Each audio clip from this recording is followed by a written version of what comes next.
আচ্ছা, আপনি শুরু করতে চাই আপনার জীবনের গল্প। কোথা থেকে আপনি শুরু করবেন? আপনি কিছুটা নার্ভাস, মানে ভয় পাচ্ছেন? না না, ভয় পাচ্ছি না। ওকে, দ্যাটস ভেরি গুড। চলুন শুরু করা যাক। কোথা থেকে শুরু করবেন? স্কুল জীবন থেকে শুরু করি। জি প্লিজ। যখন আমি ক্লাস 5-এ পড়ি হুম। তখন মানে আমার বাবা মা আলাদা হয়ে যায়। আপনার বাবা এবং মা আলাদা হয়ে যায়? হ্যাঁ, মানে আলাদা হওয়ার ব্যাপারটা আসলে কি ছিল? আলাদা হওয়ার ব্যাপারটা ছিল মানে আমার আম্মু আমার আম্মুর সাথে আর কি তালাক হয়ে যায়, মানে ঝগড়াঝগড়ি হয়, এরকম ঝগড়ার কারণে আর কি অনেক প্রায় আমার ডিভোর্স হয়ে যায়? ডিভোর্স হয়ে যায়। হ্যাঁ, আমার আম্মু আমার বাবাকে ডিভোর্স করে। আপনার মা আপনার বাবাকে ডিভোর্স করে? ডিভোর্স করে। ঝগড়ার এক পর্যায়ে ছিল নাকি অন্য কোনো কারণ ছিল? আমার বাবা আরেকটা বিয়ে করেছিল ওই সময়টাতে আপনার বাবা একটা বিয়ে করেছিল? জি। ওকে, এটা আপনার মা জানে এবং জানতে পারার পরে ডিভোর্সটা হয়েছে। ডিভোর্সটা কয় ভাই হয়েছে। বোন ছিলেন? আমরা 2 ভাই 2 বোন। আপনি সবার বড়? আমি সবার ছোট। আচ্ছা, আপনার বড় ভাই আছে দুটো, তাই তো? হ্যাঁ। আচ্ছা, তাদের সাথে আপনার বয়সের ডিফারেন্সটা কত? যেটা বড় হবে সেটা নিম্নত এই তো 12-13-14 বছরের বড় হবে। আপনার? হ্যাঁ। ওকে। আর যেটা মাঝে মানে বেশি? ওটা হলো 7-8 বছরের মানে বড় আপনার হবে। চেয়ে যথেষ্ট তারা বড় এবং হ্যাঁ, ম্যাচিউর। অনেক বড়। হ্যাঁ, ওকে, তো আপনার মা ডিভোর্স দিয়ে দিলেন, তারপর? ডিভোর্স দেওয়ার পর আমার মা মানে আমার নানির বাসায়, যেটা আমার নানুর বাসায় চলে যায়, সেটা ধলপুর আসি। আগে আমরা থাকতাম নারিন্দাতে। জি। ওখানে আসি, আসার পর আমি আর কি আমার মার সাথে এসে পড়ি। আমার ভাইয়া আমার বাবার সাথে থাকে। জি। 2 ভাই বাবার সাথে থাকে আর 2 বোন আমরা এখানে এসে পড়ি। বোনের আপাতত তখন বিয়ে হয়ে গেছিল, তো বোন শ্বশুর বাড়িতে চলে যায়। আর আমি কোন বোনের বিয়ে হয়ে গিয়েছিল? আমার বড় বোন। আপনার আরেকটা বড় বোন আছে? জি জি। আপনারা কয় ভাই বোন বললেন একটু আগে আপনি? 2 ভাই 2 বোন। আপনার আরেকটা বড় বোন আছে? জি তো বড় বোনের বিয়েটা কি আপনার বাবার সাথে ডিভোর্স হওয়ার আগেই হয়েছিল নাকি? জি। হ্যাঁ, আগেই হয়ে গিয়েছিল? আগে হয়ে ওকে, হ্যাঁ। গেছিল। আসার পর এখানে আমাকে একটা স্কুলে ভর্তি করে দেয়, ধলপুরের একটা স্কুলে। তখন ক্লাস 5-এ ভর্তি হই। 5-এ ভর্তি হওয়ার পর ওখানে ক্লাস চলতে থাকে, তো আমার বাবা আসে, জি।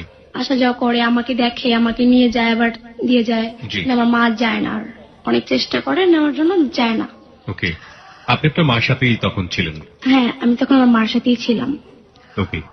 এভাবে দিন কাটতে থাকে থাকে। তো আমাকে একদিন আমার বাবা এসে জোর করে আমাকে নিয়ে যায়। মানে আমি একদিন স্কুলে যাই, স্কুলে যাওয়ার পর বলতেছে যে আমার সাথে একটু চলো। তো আমি গেছি, আমি বুঝতে পারিনি যে আমাকে নিয়ে যাবে। তো ওখান থেকে আমাকে নিয়ে যায়, ওকে। আমার সৎমার কাছে নিয়ে যায়। সৎমার কাছে নিয়ে যাওয়ার পর আমার সৎমাকে দেখলাম। আমার বাবা ওখানে বললো যে এখানে থাকবা আজকে থেকে, এখানে তোমাকে আমি স্কুলে ভর্তি করে দেবো, মার কাছে আর থাকা লাগবে না। আচ্ছা। তো আমি আমার মাকে ছাড়া আমি কখনোই থাকতে পারি না। আমি অনেক কান্নাকাটি করলাম। কান্নাকাটি করার পরও আর কি আমাকে বললো যে না, মানে দেওয়া যাবে না। আমার মা তো আমাকে খুঁজতেছে পাগলের মতো যে কোথায় গেল। তখন আমার বাবা ফোন দিয়ে বলছে যে আসতে পারবে না, ওকে আমি নিয়ে গেছি। পরে ও নারিন্দা ওখানে আমরা যে ভাড়া ছিলাম, ভাড়া থেকে মানে রুম ছেড়ে দেয়। রুম ছেড়ে দেওয়ার পর ওই যে আমার সৎমার যে দেশ, রাজশাহীতে নিয়ে যায় আমাকে সহ, আমার বাবা সহ ওখানে চলে যায় আমরা সবাই মিলে। ওকে। ওখানে যাওয়ার পর ওখানে আমার বাবা থাকে আমাকে নিয়ে। তো আমার মা আসার জন্য অনেক চেষ্টা করে, পারে না। তো আমি অনেক কান্নাকাটি করার পর 1 মাস পর আমাকে আমার মার কাছে আবার দিয়ে যায় আমার আচ্ছা। বাবা এসে। তখন আপনি কোন ক্লাসে পড়েন? তখন আমি 5-ই পড়ি। ক্লাস 5-এ পড়ছেন। ওকে, 10 বছর বয়স আমরা বলতে পারি আপনার তখন। জি। তো দিয়ে যাওয়ার পর আমি যে স্কুলে গিয়ে পড়তাম সেই স্কুলে আবার জয়েন করি নতুন করে। মানে বলছে কি তোমার মার কাছে কয়েকদিন থাকো, আবার তোমাকে নিয়ে যাম। আমি বললাম আমি মেয়ের যাবো না, ওকে। আমার ওখানে ভালো লাগে না, ওখানে মেয়ের যাবো না। তো বললো ওখানে তো তোমাকে অনেকেই আদর করে, তুমি যাবে না কেন? আমি বললাম না, আমি মাকে ছাড়া থাকতে পারবো না। তো আমি আমার মাকে অনেক রিকোয়েস্ট করতাম যে মা যেহেতু বিয়ে করছে তো কি হয়েছে, হয়তো ডিভোর্স দিয়েছে আবার মিলে যাও। কিন্তু আম্মু কখনো এটা রাজি হতো না। সব ভাই বোনই বুঝাইতাম, কিন্তু এটা কখনো সে রাজি হতো না। ওকে। পরে আমার বাবা আমার সম্পূর্ণ খাওয়ান খরচ যা কিছু লাগতো সবকিছু আমার বাবা দিয়ে যেত আমাকে। যখন যেটা চাইতাম সেটা আমাকে দিয়ে যেত। তারপর তো স্কুলে যাওয়া আসা করতাম। স্কুল জীবনে আমি অনেক ভালোই ছিলাম। তো ওখানে মানে ফার্স্ট আমি একটা ছেলেকে মানে লাভ করি। ফার্স্ট আপনি একটা ছেলেকে লাভ করেন, এটা কোন ক্লাসে থাকা অবস্থায়? তখন আমি ক্লাস 6-এ। ক্লাস 6-এ থাকা অবস্থায় আপনি প্রেম কি জিনিস এটা বুঝতেন? না না, বুঝতাম না। তাহলে? তবে মানে এই যে ভালো লাগাটা এটা বুঝতাম, মানে একটা মানুষকে ভালো লাগে সেটা আর কি বুঝতাম। একটা ছেলেকে ভালো লাগছে এটা বুঝতেন? এই এটা ফিলটা বুঝতাম। কাজ করতো কিরকম? মানে ফিলটা একটু বলেন তো, ফিলটা আসলে কি ছিল? ছেলেটা বাদ দেন, শুধু ফিলটা বলেন। মানে ফিলটা বলতে মানে দেখে অনেক ভালো লাগতো যে ও মানে দেখতে অনেক সুন্দর ছিল। সুন্দরের কারণে আর কি ভালো লাগছে। আমার সাথে যে বান্ধবীরা ছিল তারাও ওকে পছন্দ করতো, মানে ওদের দেখা দেখি যে ওরাও পছন্দ করছে, আমারও একটা নিজে থেকে ভালো লাগছে। এই ভালো লাগে পর্যন্তই। আচ্ছা, এটা ক্লাস 6 এ থাকা অবস্থায় জি। যাকে ভালো লাগলো সে কি ক্লাস 6 এ ছিল নাকি আপনার চেয়ে বড় ছিল? না, সে অনেক বড় ছিল, অনেক বড় সে ছিল। আমাদের টিচার ছিল। ওকে ওকে, আচ্ছা, ইটস ন্যাচারাল, হতেই পারে। তারপর? অবশ্য সে ইয়াং ছিল, জি। টিচার হলো, সে অনেক সুন্দর ছিল। হুম হুম। তো আমাদের ক্লাসের মোটামুটি সবাই ওনাকে পছন্দ করতো। তো সব আমিও- মেয়েরাই ওনাকে পছন্দ সব করে? মেয়েরা ওনাকে পছন্দ টিচার করতো। জানতেন এটা? টিচার জানতেন। বাহ, উনি মানে বেশি সময় ধরে ক্লাস নিতেন নাকি যথাসময়ে ক্লাস শেষ করতেন? না, বেশি সবাই একটু বেশি সময়। ওকে, রিয়েলি ফানি। আচ্ছা, জানতে চাই আমরা, সিরিয়াল একটু যাই। হ্যাঁ, তারপর? তারপরে তো মানে যখন শুনতে পারলাম যে সে হিন্দু ছিল, তখন বললাম যে না, হিন্দু এটা কিভাবে হয়, তো মুসলমান হয়তো তাহলে একটা বোঝা যেত, যে ওনাকে বলতে পারতাম। তারপর ওরা বলতো যে মানে ওরাও মানে স্যারকে অনেক বিরক্ত করতো, স্যারের নাম্বার নিয়ে কল করতো, কিন্তু আমি কোনোদিনও স্যারের নাম্বার নিয়ে কল করতাম না। কিন্তু আমি তখন একটু ভালোই মোটামুটি একটু বড়ই ছিলাম, মানে হাতে পায়ে লম্বা হয়ে গেছিলাম, তো বড়ই লাগে আমাকে। তো স্যার যেটা করলো যে একদিন ছুটি হয়ে গেল, ছুটি হওয়ার পর আমি কি যেন একটা লিখতেছিলাম, তো স্যার ছিল। তো স্যার তখন আমার কাছে এসে বলতেছে, আমাকে কি তোমার ভালো লাগে? তখন আমি বললাম যে আপনি হঠাৎ, মানে আমাদের ক্লাসে অনেক মেয়ে আছে, আপনি হঠাৎ করে আমাকে এই কথা জিজ্ঞেস করতেছেন কেন? বলে না, তোমাকে দেখে বোঝা যায় আমাকে মনে হয় তোমার অনেক ভালো লাগে। আমি বলি, হ্যাঁ লাগতেই পারে। বলে কি যে তুমি আমার মোবাইল নাম্বার কি তোমার কাছে আছে? আমি বললাম যে না, আপনার মোবাইল নাম্বার আমার কাছে নাই। তখন আমি মোবাইল ইউজ করতাম না, আমার আম্মু ইউজ করতো। তো মোবাইল নাম্বারটা আমাকে দিল, দেওয়ার পর মানে আমি খুশি হইলাম, মানে যেহেতু ভালো লাগছে। পরে নাম্বার নিছি, নেওয়ার পর বাসায় গেছি। আমি আবার সব কথাই আমার আম্মুর কাছে বলি। তো আমার আম্মুকে বললাম যে এরকম এরকম স্যার আমাকে নাম্বারটা দিছে, স্যারকে আমাকে ভালো লাগছে, কিন্তু আমাকেও মনে হয় স্যারের ভালো লাগছে, এই জন্য হয়তো নাম্বারটা দিছে। তো আমার আম্মু বললো নাম্বার দিছে ভালো কথা, কল দেওয়ার কোনো দরকার নেই। বললো দে, নাম্বারটা নিয়ে ছেড়ে ফেলছে। আমার আম্মু আর আমাকে কল দিতে দেয়নি। ওকে, কিসের টিচার ছিলেন উনি? কি পড়াতেন আপনাদের? উনি ম্যাথ করতেন। অঙ্ক করাতেন? জি। ওকে, হ্যাঁ। তারপর তো স্কুলে যেতাম, আসা যাওয়া করতাম, মানে আরেকদিন সে আমাকে দেখলো, দেখার পর জিজ্ঞেস করলো কি ব্যাপার, তোমাকে নাম্বার দিলাম কল করলাম না? আমি বললাম না না, আমি আপনাকে কেন কল করবো, যেহেতু আপনি টিচার আমি হলো স্টুডেন্ট, এখানে আপনাকে যদি একটা কল করে অনেক যেটা জানতে পারবে এটা অনেকেই খারাপ বলবে হয়তো। বলে না না দিও, কোনো প্রবলেম নেই, তোমার কোনো প্রবলেম হলে আমাকে বলবা। আমি বললাম যে আচ্ছা ঠিক আছে। আমি নাম্বারটা যে ছিঁড়ে ফেলছে এটা আমি তাকে বলি নাই। আচ্ছা। তো 6 পরীক্ষা দিলাম, 6 পরীক্ষা দিয়ে 7 উঠলাম। 7 ওঠার পর এভাবেই গেল, কাউকে আর ভালো লাগে নাই। স্যার ছিল, ওই পর্যন্ত ছিল, স্যারও আর কি আনম্যারিড ছিল, মানে কাউকে ল্যাপটপ করতো না। তো স্যার একদিন আমাকে বললো যে তোমাকে আমার অনেক ভালো লাগে। যখন 7 উঠি তখন আমাকে আস্তে আস্তে বলা শুরু করলো যে তোমাকে আমার অনেক ভালো লাগে, তুমি মুসলমান তো কি হয়েছে, তুমি হিন্দু হয়ে যাবে, আমাকে বিয়ে করতে পারবো না? আমি বললাম যে না, আপনার জন্য কি আমি হিন্দু হবো নাকি, আমি মুসলমানই থাকবো। তো বললাম না, আমি আপনাকে কোনোদিনও বিয়ে করবো না, আপনি টিচার আমি স্টুডেন্ট, কি হয় নাকি? বলে না, তোমাকে আমার অনেক ভালো লাগছে, তোমার কথাবার্তা তোমার সবকিছু আমার কাছে ভালো লাগছে। তখন সে মানে অনেক ডিস্টার্ব করতো, মানে একা যখন থাকতাম সে আমাকে বলতো তুমি আমাকে কল দাও না কেন? মানে তখন আমি এক পর্যায়ে মানে আরেক বান্ধবীর কাছে বললাম যেরকম স্যারে আমাকে এই কথা বলছে। ওই বান্ধবী আবার আরেক বান্ধবীর কাছে বলছে, বলার পর পুরো ক্লাসটাই জেনে গেছে। যখন ম্যাডামরা আর কি জানতে পারলো, তখন আর কি স্যারকে জিজ্ঞেস করছে, আমাকে কিছু বলে নাই। তো যে বললো যে আপনি কেমন, মানে টিচার হয়ে আপনি ওকে কেন প্রপোজ করছেন? তো উনি বলছে যে না, আমি তো ওকে প্রপোজ করিনি, জাস্ট একটু ভালো লাগছে এই জন্য ওকে বলছি। তো আমাকে জিজ্ঞেস করছে, তুমি কি কল দিছিলাম? বললাম না, আমি ওনাকে কোনোদিনও কল দিইনি।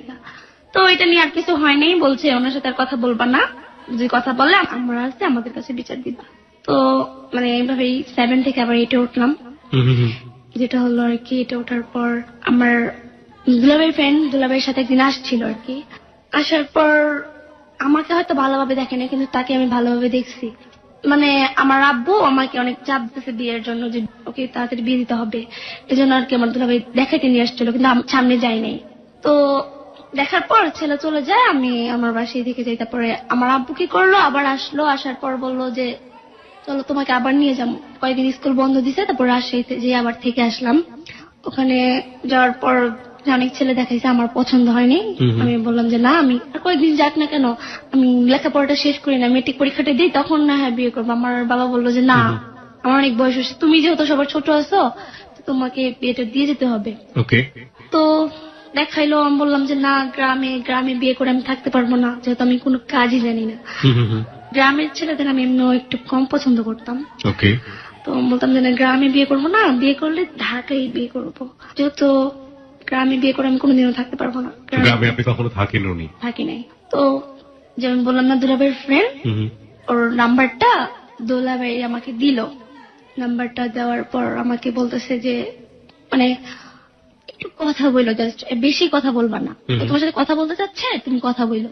ওকে। তো নাম্বারটা দেওয়ার পর আমি ফোন করলাম। ফোন করার পর বলল যে দেখেন আমি তো আপনাকে দেখলামই না, আপনাকে দেখতে গেছি, আপনার ছবিটা দেখছি, ছবিটা দেখে আপনাকে আমার অনেক ভালো লাগছে। হুম হুম হুম। তো বললাম যে আমিও মানে আপনাকে আমার অনেক ভালো লাগছে। মানে আমি যখন ফার্স্ট ওনাকে দেখছি তা অনেক অনেক সুন্দর ছিল, এতই সুন্দর ছিল, অনেক সুন্দর ছিল। মানে ছবিতে? ছবিতে না, বাস্তবে দেখছি। বাস্তবেও দেখা হলো? কবে দেখা হলো বাস্তবে? বাস্তবে যে দুলাভাইয়ের সাথে আসছিল, আচ্ছা। আমি সেদিনই দেখছি, কিন্তু আমি হয়তো কিছু বলি নাই বা সামনেও যাইনি। সেদিন আমার একটু দরকার, মানে আমার বান্ধবীর সাথে এক জায়গায় বের হয়ে গেছে। আপনার ধারণা ছিল যে মানে তার সাথে আপনার বয়সের পার্থক্যটা কত? আপনি যদি একটু বলতেন। আপনি তখন ক্লাস 9-এ পড়েন, মানে হচ্ছে আপনার বয়স 14 থেকে 15 বছর বয়স। হ্যাঁ 15 হবে। 15। আর ওনার বয়স? ওনার বয়স 21 হবে। ওকে, হ্যাঁ। তারপর? তো আমাকে বললো যে ঠিক আছে। আমি বললাম দেখেন আমার তো মোবাইল নেই, আমি কিভাবে কথা বলবো, আর যেহেতু আপনি আমার দুলাভাইয়ের ফ্রেন্ড, আমি দুলাভাইয়ের মোবাইল দিয়ে কথা বলবো, আর আমাকে যদি আপনার ভালো লেগেই থাকে তাহলে ওয়েট করেন, আমি মেট্রিক পরীক্ষা শেষ করবো, তারপর আমাকে হয়তো বিয়ে করেন। ওকে। তো বললো হ্যাঁ ঠিক আছে। জি। আমি বললাম যে ঠিক আছে। তখন কথা এভাবে বলতে লাগলাম। আমার মোবাইল ছিল, আমার মোবাইলটা হয়তো তখন আমার দুলাভাই আমাকে যেটা বললো যে কথা বলতে না, বললো যে ওনার মোবাইল দিয়ে কথা বলতে, আমাদের মোবাইল দিয়ে কথা বলতে না। তো ওকে অনেক ভালো লেগে যায়। ভালো লেগে যাওয়ার কারণে পরে আমি আবার মার মোবাইল দিয়ে কথা বলতাম, কেউ দেখতো না, কেউ জানতো না। মানে এক ধরনের অ্যাট্রাকশন তৈরি হয়ে গিয়েছে তার প্রতি। হ্যাঁ, প্রিয় শ্রোতা, আমরা একটু নোট করতে চাই এই জায়গাটাতে। দেখুন, ওর বয়সটা কিন্তু এখনো 18 বছর, এবং ও যে ক্লাস 9-এর গল্পটা বলছে সেটা মাত্র 2 থেকে 3 বছর আগের গল্প। এবং ওর বলাটাকে আসলে ওর মতো করে নিতে হবে। ও ছোট মানুষ ইন দ্য সেন্স বয়সের দিক থেকে ছোট মানুষ, কিন্তু অভিজ্ঞতার দিক থেকে আজকে যারা শুনছেন, বয়োবৃদ্ধ যারা অনেকে আছেন, তাদের জীবনে যেসব অভিজ্ঞতা ঘটে তার চাইতেও অনেকাংশে সে ছাপিয়ে যাবে তার জীবনের গল্প। আমরা আশা করছি শেষ পর্যন্ত ধৈর্য ধরে শুনবো মুক্তার জীবনের গল্প। তো মোবাইলে কথা বলতাম, বলার পর এক পর্যায়ে অনেক ভালো লেগেছে ওকে। তো ও আমাকে বলে, তখন কি হলো যে আমার বাবা আবার আসলো। আসার পর তখন মানে 8-এ পরীক্ষাটা আমি দেবো আর কি, সেই পর্যায়ে আমার বাবা এসে আমাকে নিয়ে যায়, বলে আরেকটা ছেলে আর কি, মানে অনেক ভালো একটা ছেলে, বলে দেখবে তোমাকে। তো সে রাজশাহীতে আমাকে নিয়ে যায়, মানে মিথ্যা কথা বলে নিয়ে যায়। নিয়ে যাওয়ার পর আমাকে আর আসতে দেয় না। তো ওর সাথে অনেক কষ্টে কথা বলি, তখন ও বলে যে আমি এসে নিয়ে যাই, এরকম ধরনের অনেক কিছুই বলে। তো বললাম যে না, এখানে কিভাবে আসবা তুমি। মানে ওর সাথে আমার মানে ফেস টু ফেস এখনো দেখা হয়নি, ও আমাকে তো দেখাই না, জাস্ট ছবিতে দেখছে। ওকে। তো আমি সেখানে থাকি, থাকার পর আমি ওর সাথে প্রতিদিন রাত্রে কথা বলি। দিনে তো বলতে পারি না, আব্বুর মোবাইল যেটা ছিল আমার আলাদা রুমে ঘুমাইতাম, তো আব্বুর মোবাইল নিয়ে কথা বলতাম রাত্রে। জি। তো যেটা হলো আর কি, ওখানে একটা মেম্বারের ছেলে, ও আমাকে দেখে পছন্দ করে, পছন্দ করার পর বলতেছে বিয়ে করবি আমাকে। তো মানে আপনার বাবার বাড়িতে যাওয়ার পরে, তাই না, রাজশাহীতে যাওয়ার পরে এই ঘটনাটা ঘটছে। ওখানকার এলাকার মেম্বারের একটা ছেলে আপনাকে দেখে পছন্দ করেছে এবং সে সংকল্প করেছে আপনাকে যেভাবেই হোক সে বিয়ে করবে। করবে, হ্যাঁ। তারপর মানে আমি এড়িয়ে যেতেছি, যখন বের হতাম না বাসা থেকে, তখন অনেক ধরনের কথা বলতো। বলতাম আমি তো একজনকে লাভ করি, আমি আপনাকে জীবনও বিয়ে করবো না। তো বলতে কি যে আমার অনেক ক্ষমতা আছে, তোমাকে আমি জোর করে হইলেও বিয়ে করবো। ওকে। তো আমার বাবাকে কথাগুলো বলতাম, আমার বাবা বলে কোনো সাহস নেই জোর করে বিয়ে করার, এখানে আমি কি কম নাকি, মানে এগুলো বলতো, আমাকে বুঝাইতো যে কিচ্ছু হবে না, ভয় পাওয়ার কিছু নাই। তো যেহেতু সৎ মা মাই থাকে, যে উনি আবার ওই ছেলের সাথে আর কি মানে মিল ছিল অনেক। আপনার সৎ মায়ের ওই ছেলেটার সাথে অনেক মিল ছিল। ওকে। মানে আমার বলতেছে যে বিয়ে কর, সমস্যা কি। আমি বলতাম যে না, বিয়ে করবো না ওকে। আমি আমার সৎ মাকে সব বলছি যে আমি আরেকজনকে পছন্দ করি। তো উনি কি করলো, আমার বাবাকে বলে দিল। আমার বাবাকে বলে দেওয়ার পর আমার বাবা তো মানে প্রেম এগুলো কিছুই পছন্দ করে না। তো আমাকে বলতেছে কি যে এটা যদি ভালো লেগে থাকে আমাকে বলবে, কিন্তু প্রেম করে আমি কোনোদিনও বিয়ে করতে দেবো না। আর ছেলের বাড়ি কোথায় আগে সবকিছু আমি দেখবো, তারপর হয়তো যেটা আমি সিদ্ধান্ত নিব। হ্যাঁ। আচ্ছা, আর আপনার বাবা যার জন্য নিয়ে গিয়েছিল সেই ছেলেটা কি মেম্বারের ছেলেই ছিল? হ্যাঁ। ওকে, হ্যাঁ। তারপর তখন মানে ওই ছেলেটা অনেক বোঝার পরে ছেলেটা কোনো মতে রাজি হচ্ছিল না। তখন আর কি সবাই যখন লোকজন এনে ডাকলো আমার বাবা যে ও আমার মেয়েকে অনেক ডিস্টার্ব করতেছে, ও হুমকি দিচ্ছে, তখন সবাই বুঝালো যে মানে ছেলের বাবা ছেলেকে বললো যে না, পছন্দ হয়েছে, মেয়ে তো আরেকজনকে পছন্দ করে। তখন বোঝানোর পর আর কি ছেলে একটু মানছে আর কি। না, আমি একটু কনফিউশনে পড়ে যাচ্ছি। আপনার বাবা তো ওই ছেলেটার জন্যই আপনাকে ওখানে নিয়ে গিয়েছিল দেখানোর জন্য, তাই না? এবং এক পর্যায়ে ওই ছেলে আপনাকে দেখে রাজি হয়ে গেল, ক্রেজি হয়ে গেল বিয়ে করার জন্য, এবং আপনি তাকে পছন্দ করলেন না কারণ আপনার অন্য একটা ছেলেকে পছন্দ আছে, তাই তো? তাহলে ওই ছেলেটাকে সামাল দেবার জন্য আপনার বাবা কেন আবার লোকজন ডাকলো? কেন লোকজন ডাকলো মানে অতিরিক্ত করতেছিল। আমার বাবা বলছে যে তুমি মানে আমাকে ডিস্টার্ব ফিল করতেছে, আবার হুমকি দিচ্ছে, এই জন্য আমার বাবা রাগ হয়ে গেছে যে তোমাকে বিয়ে করার কথা বলছে কিন্তু তুমি বললা কেন জোর, মানে ও একটা কথা বলছে জোর করে হইলো বিয়ে করবো। ও আচ্ছা, এই জন্য আমার বাবা মানে বলছে যে বিয়ে দেবো না। আচ্ছা ঠিক আছে, হ্যাঁ তারপর? তো সেখানে থাকার পর ওর সাথে কথা হয় প্রতিদিন।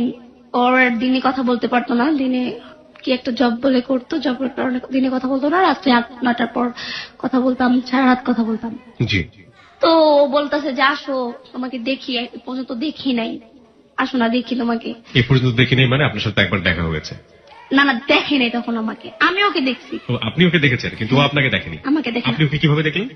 আমার 2টা রুম না, মানে আরেক রুমে ওকে না বসাইছে, তো আমি আরেক রুমে থেকে ও দেখছি, ও আমাকে দেখে নাই। আচ্ছা আচ্ছা আমি দেখে চলে গেছিলাম। আচ্ছা ঠিক আছে, আপনি ওকে দেখে লাভ করে ফেলেছেন আর ও আপনাকে না দেখে লাভ করে না ফেলেছে? ও আমাকে ছবিতে দেখছে, ছবিতে দেখেছে? গোলাপের মলে ছবিতে ও দেখছে। আচ্ছা ঠিক আছে, হ্যাঁ তারপর? তারপর ছেলেটার নাম কি আমরা জানতে পারি এই পর্যায়ে, নইলে কনফিউশন হয়ে যাচ্ছে। ছেলেটার নাম সাইফুল। ছেলেটার নাম হচ্ছে সাইফুল, আর আমাদের যে এখানে জীবনের গল্প বলতে এসছে ও হচ্ছে মুক্তা। মুক্তা নিজের নামটা গোপন করেনি, নিজের নামটা যা সেটাই এখানে বলছে। হ্যাঁ তারপর? তো আমি অনেক বলতেছি আমার বাবাকে যে আমাকে দিয়ে আসো দিয়ে আসো, তো আমার বাবা কোনো মতে রাজি হচ্ছে না, বলে না আজকে না কালকে এরকম করতেছে।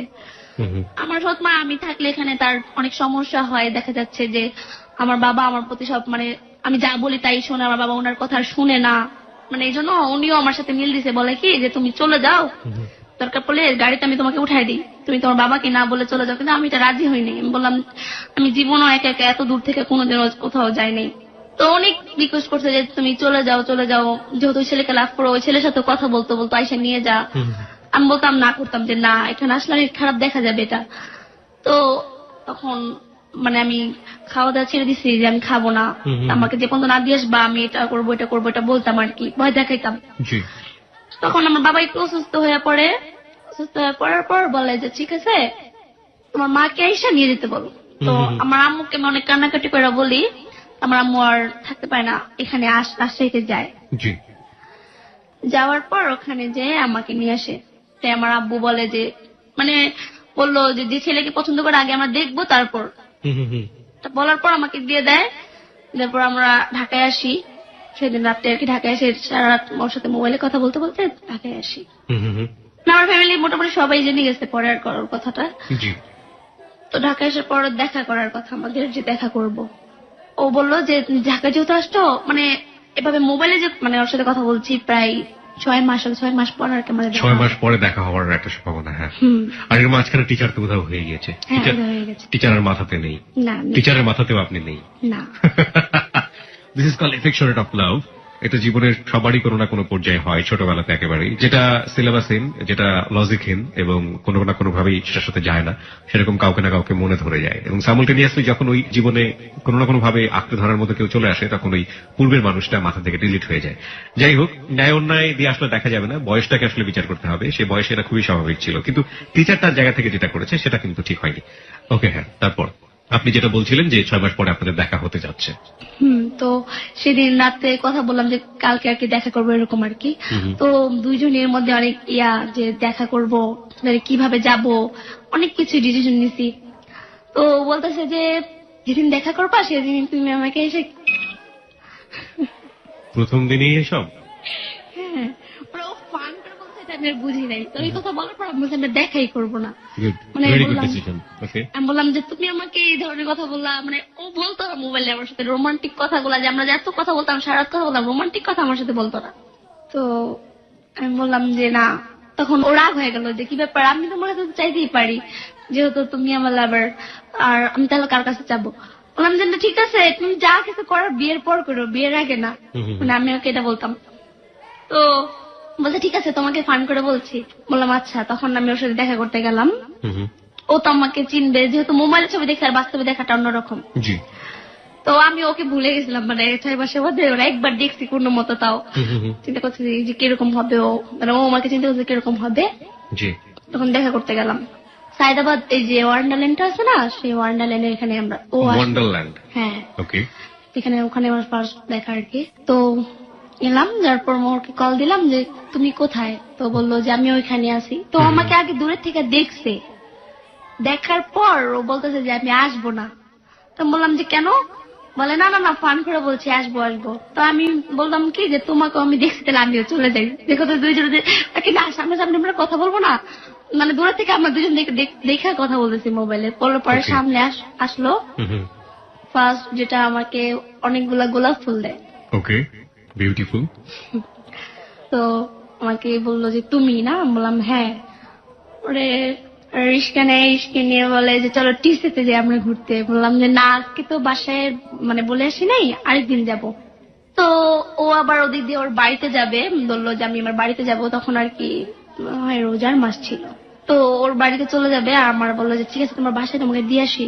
তো রিস্কা দিয়ে আমার বাসায় দিয়ে আসছে, বাসায় দিয়ে বসে ওখানে ও আবার চলে গেছে। আচ্ছা আমাকে একটু বলেন তো, এই যে আপনি তো ক্লাস 9-এ পড়া অবস্থায় ওই সময় একটা ঘটনা না, আপনি টিএসসি বলতে তখন কি বুঝতেন একদম ফ্র্যাঙ্কলি? কিছুই বুঝতাম না। কিছুই বুঝতেন না? না আর ও যখন বললো যে টিএসসি তে যাই, তখন আপনার জিজ্ঞেস করেননি যে টিএসসি জায়গাটা কি, ওইখানে কি হয় না হয়? না আমি কিছু জিজ্ঞেস করি, কিন্তু টিএসসি নামটা আমি শুনছি কিন্তু কখনো যাইনি। আপনি শুনেছেন এর আগে? আচ্ছা, হ্যাঁ, শুনে এটা- আপনার মনে কি ধারণা হতো টিএসসি সম্পর্কে? মানে ধারণা হয়তো আমি যতটুকু জানতাম ওখানে নাকি বেশিরভাগ প্রেমিক প্রেমিকেরাই যায়। নোট অফ দ্যাট পয়েন্ট, প্রিয় শ্রোতা, টিএসসি ঢাকা বিশ্ববিদ্যালয়ের অনেক গুরুত্বপূর্ণ একটি জায়গা, টিচার্স অ্যান্ড স্টুডেন্ট সেন্টার। আমি ঢাকা বিশ্ববিদ্যালয়ে যখন ভর্তি হওয়ার 2 বছর পরে আমি টিএসসি তে গিয়েছিলাম, তার আগে আমার যাওয়ার সুযোগ হয়নি কোনো না কোনো ভাবে হোক না কেন। টিএসসি তে যাওয়ার পরে আমি আমার ফ্রেন্ডকে বলেছিলাম এটাই টিএসসি, মানে টিএসসি সম্পর্কে একটা ব্র্যান্ড সব জায়গাতেই আছে, এবং সেটা ওর কাছ থেকে জেনুইনলি আমরা যেটা জানলাম, which is truly not good. এবং এটা সত্য না, আসলে কোনোভাবেই সত্য না। ঢাকা ইউনিভার্সিটি যারা পড়েন এবং ঢাকা ইউনিভার্সিটিতে যারা গিয়েছেন তারা নিশ্চয়ই জানেন যে ঢাকা বিশ্ববিদ্যালয়ে জ্ঞান বিকাশ কেন্দ্রের একটা জায়গা যদি আমরা বলি, সেটা আমরা বলতে পারি টিএসসি। ওখানকার অডিটোরিয়াম, ওখানকার টিএসসি স্মেল, ওখানকার যা যা আছে সেগুলো প্রত্যেকটাই ঢাকা ইউনিভার্সিটি স্টুডেন্টদের কাছে অনেক অমূল্য সম্পদ এবং অনেক বেশি নস্টালজিক। তবে সবার যেহেতু অবাধ বিচরণ, সে অর্থে অনেকেই হয়তো এইসব ডেটিং প্লেস বা যাই হোক না কেন ঘোরাফেরা এসবের জন্য অনেকে যান। তবে যে ব্র্যান্ডটা, সে ব্র্যান্ডটা আসলে ঠিক না এবং এটা একেবারেই রং একটা ব্র্যান্ড। সো আপনি এটাই জানতেন যে টিএসসি মানে হচ্ছে ওখানে ঘোরাফেরা করা যায়, প্রেম করা যায়, তাই তো? এখনো কি সেটাই জানেন? না এখনো সেটা জানি আজকের না। পর থেকে অন্তত আপনি যেটা জানবেন সেটা হচ্ছে টিএসসি মানে এটা না, তাই তো? হুম। ওকে ফাইন, আমাকে বলেন তারপরে আপনি কি করলেন? রিক্সা করে ঘোরাফেরা করলেন নাকি? হ্যাঁ রিস্কা করে ঘোরাফেরাও করি না, ও বাড়িতে চলে যাবে এই জন্য আমাকে নামে দিয়ে তারপর চলে গেল। তো বাসে যে আর কি মানে মোবাইলে কল দিতেছে, মোবাইল অফ। তখন আমার মনে একটা ভয় লাগলো, কি ব্যাপার, ওকে আমার দেখে পছন্দ করলো না কেন, মোবাইলটা অফ করে রাখলো। মানে আমি অনেক কান্না করতেছিলাম তখন বাসায় এসে যে মোবাইলটা কেন অফ করলো, মানে অনেক ভয়ে ছিলাম, মানে আর মনে হয় মোবাইল খুলবে না। মনে হয় আপনাকে দেখে পছন্দ হয়নি। হ্যাঁ হ্যাঁ। তো কান্না করা দেখে আমার বোন আমাকে বলতেছে কি ব্যাপার। তখন আমার বোনকে বললাম যে এরকম এরকম ওর সাথে দেখা করতে গেছিলাম। তো বললাম আমাদের না যায় না দেখা করাটা উচিত হয়নি। তো বললাম যে দেখো এখন তো মোবাইলটা অফ করে রাখছে। ওর ও সান্ত্বনা দিল যে না মনে হয় হয়তো চার্জ নাই বা কি এরকম কিছু। আপনি যে দেখা করতে গিয়েছিলেন সেটা আপনার ফ্যামিলি জানে? না ফ্যামিলি জানে না। আপনাদের মধ্যে দুজনের মধ্যে সম্পর্ক আছে সেটা আপনাদের দুজনের ফ্যামিলি জানে মোটামুটি, কারণ যেহেতু আপনার দুলা ভাইয়ের ফ্রেন্ড ছিল সে। আপনার ফ্যামিলিও জানে যে আপনি তাকে মোটামুটি খুব ভালো করে পছন্দ করেন। গেছিলাম যে সেটা জানি সেটা জানে না। ওর ফ্যামিলিতে কি ব্যাপারটা জানতো? না, আপনার ওর ফ্যামিলি জানতো না, কিছুই জানতো না? ফ্যামিলি কিছুই জানতো না। শুধু আপনার ফ্যামিলিতে মোটামুটি জানাশোনা ছিল। হ্যাঁ ওকে, এটা কিন্তু খুবই গুরুত্বপূর্ণ একটা পয়েন্ট যে এই মেয়েটার ফ্যামিলিতে মোটামুটি সবাই জানতো, ইনভলভ ছিল যে ও ওই ছেলেটাকে লাভ করে ফেলেছে, কিন্তু ওই ছেলেটার ফ্যামিলিতে কেউ জানতো না ব্যাপারটা। হ্যাঁ, তারপর তখন- মোবাইল ফোন বন্ধ পাচ্ছেন। হ্যাঁ, মোবাইল ফোন বন্ধ পাচ্ছি। তো অনেক খারাপ লাগতেছে আমার, কি করব ও যদি এরকম মানে মোবাইলটা অফ করে রাখে, মানে অনেক ভয় লাগতেছিল। তো এরকম ও তো চলে গেছে একটার দিকে যাওয়ার পর 5টার দিকে ওকে ও আমাকে কল করার পর যখন আমি তাড়াতাড়ি করে রিসিভ করার পর বললাম, মানে আমি কান্না করে বলতেছি যে তুমি মোবাইলটা অফ করে রাখছো কারণ আমি তো মনে করছি না জানি কি তুমি আমাকে কখনোই কল করবে না। তো আমার হাইসা বলতেছে তুমি এরকম নার্ভাস হয়ে গেছো কেন, আমি কল করবো না কেন। তো আমি বললাম আমাকে তোমার পছন্দ হয় নাই, বলে হ্যাঁ তোমাকে আমার অনেক পছন্দ হয়েছে। তো বলে মোবাইলটা অফ করেছি কেন, মোবাইলটা আসলে চার্জ ছিল না আমার। তো বললাম দোনো মোবাইলে কি চার্জ ছিল না, বলে হ্যাঁ দোনো মোবাইলে আমার চার্জ ছিল না, এই জন্য মোবাইলটা আমার অফ ছিল, এখন বাসায় এসে তারপর চার্জ দিচ্ছি। ওকে। তো কথা বলতে থাকি এভাবে, বাসায় বলি, আমার মার কাছে যেটা শেয়ার করি যে মা এরকম ও আমাকে এখন বিয়ে করতে চাচ্ছে, ও দেশের বাড়িতে গেছে, এখন ঢাকায় আসলে বিয়ে করবে আমাকে, এটা বলতেছে। তো বলে ঠিক আছে আমাদের সাথে আগে কথা বলো তারপর।